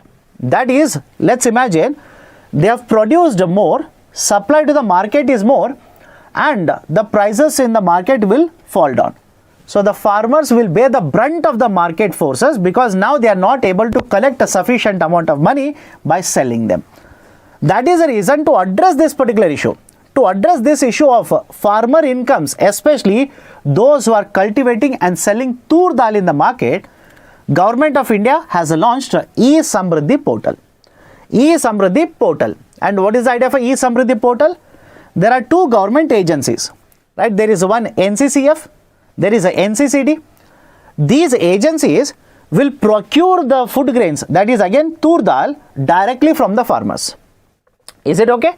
They will procure this directly from the farmer, not through the middleman. Through the farmer they will procure it. And whatever is the price in the market or MSP, I repeat, whatever be the price in the market or MSP, whichever is greater, that amount will be paid to the farmers. Is it okay? Is it okay? Do let me know. Right? So, the agencies which are involved, right? Somebody wrote NCCF and NAFED. I said NCCF and NCCD. No, NCCF and NAFED. NAFED is one more agency, right? So they will procure whether the market price is greater or the MSP is greater, whichever is greater, that will be paid to the farmer. So used for the procurement of tur dal directly from the farmer. Yes. MSP is paid to the farmer irrespective of the market price. No. Many of you, if you have not read this, you might be tempted. You might be tempted to pick second one. Why? MSP. Whatever be the market price, MSP they will get. No. Whichever is greater, they will get that. Will be procured by FCI? Again, no. Will be procured by NAFED? Will be procured by NCCF. So 1 is correct, 2 and 3 are wrong. Right option for this particular question number 38 will be option A. Only one of them is correct. Okay. So option A, 9% of you have chosen. Option B, 48%. Option C, 40%. Okay. Let me go to question number 39. Let me go to question number 39. Consider the following statements. PM Kisan is the first government scheme in India to allow e-KYC. What is this e-KYC? Understand this carefully. Government of India has launched Pradhan Kisan Samman Nidhi. Correct? Pradhan Mantri Kisan Samman Nidhi. That scheme has been launched or program has been launched. After the implementation of that, right? After the implementation of that, one more app was also launched. PM Kisan app was also launched. And what was the use of it? Right? What was the use of it? Understand this carefully. Government said the farmers will have to, right, complete their e-KYC. The farmers will have to complete their e-KYC. Right? What is this e-KYC? They will have to basically provide confirmation that they are the right beneficiaries. They are the right beneficiaries. And before the e-KYC was implemented, the farmers were asked to go to the village centers. They were asked to go to certain, let's say, institutions and complete their KYC.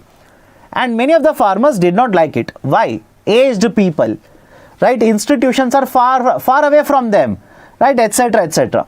In order to address this, now Government of India has enabled, I repeat, has enabled this feature in the PM Kisan app where they can basically conduct the e-KYC themselves. They can conduct the e-KYC themselves. That is, rather than going to a center and providing, let's say, thumbprint for KYC, know your customer. Now you can download the app. Using the phone, you can scan your face. Is it okay? Using the phone, you can scan your face. That will be the e-KYC process. Is it okay? Right? That will be the KYC process. And this has been done for the first time. I repeat, this has been done for the first time. Face authentication now in PM Kisan mobile app. A first for government schemes. This is the first time the face authentication, that is e-KYC, has been implemented by the government, right, for a government scheme. That's the reason. Please be very careful. Please be very careful. Now, PM Kisan is the first government scheme in India to allow e-KYC. Straightforward, yes. After looking at the article, you will say definitely yes. Second one, every farmer must download the app for e-KYC. This is slightly tricky. Every farmer should download or must download the app for e-KYC. Answer is no. Answer is no, by the way. I hope you understand. Answer is no. Why? Please understand, if I have downloaded this particular app, I can get my KYC done, and along with me, I can also do the KYC for 100 other farmers. That feature is enabled. Is it okay? Right? That particular feature is enabled. Point number one. And point number two, government officials who have the app, right? That is basically government officials in rural part of India who are associated with agriculture, etc., etc. They will also have their app. They will also have this particular PM Kisan app. They will also have a registered mobile number. Now they can use the app to do the e-KYC for around 500 farmers. They can do that. Okay. So done. All of you okay? Every farmer must download the app for KYC. No. Farmers need not download. They can do it with the help of others. It is developed and maintained by NIC, National Information Center. Yes. Third statement is correct. So first one is correct. Third one is correct. Right option for this particular question number 39, penultimate question, is option B. Done? Option B. When was the app launched? Please remember, the app was launched in 2020. Is it okay? The app was launched in 2020. Okay. The last one. Okay, the last one. The e-Kisan Upaj Nidhi is dash. Is it okay? Right? Very simple, very straightforward question. e-Kisan Upaj Nidhi is a dash. Right? And like you, right, you love these kind of options. Directly A, B, C, D, I have given the options. It is an online platform to obtain agriculture infra loans. It is an online platform to provide training for cultivation of the crops. It is an online platform to obtain post-harvest loans from the bank, and none of the above statements. The right option for this is option C. This was there in the current affairs. Have a look at this. This was there in the current affairs. Okay. Portal launched by, right, the minister, which will make loans available against harvest. Against harvest. Right. Portal, it's very simple. Government of India now has launched a portal, e-Kisan Upaj Nidhi, under which farmers can upload, right, these particular, right, let's say warehousing receipt, can avail loans against the harvest they have stored. Is it okay? Against the harvest they have stored in the warehouse. This portal is basically called as e-Kisan Upaj Nidhi. All of you okay? Right. So these are the 40 questions that I wanted to cover with you people today. I hope all of you have enjoyed these particular classes. We had totally 5 classes, and this is not the end of Conquer Prelims 2024, by the way. The app will continue, the sessions will continue, and in the, right, let's say YouTube also, tomorrow, right, again the sessions will continue. Economics 5 classes are over, other classes will be conducted. You please do not worry. Please do join every day sharp at 6 p.m. on the app, 7:30 p.m. on the YouTube channel. If you have liked these classes, hit the like button. Once the class is over, the comment section will become live. Please do reach out. Do let me know, right, if you have any queries, any concern, and what was your experience regarding these classes, specifically Indian economy, in the comment section. And last but not the least, do not forget to subscribe to our YouTube channel. Thank you. All the best. Take care.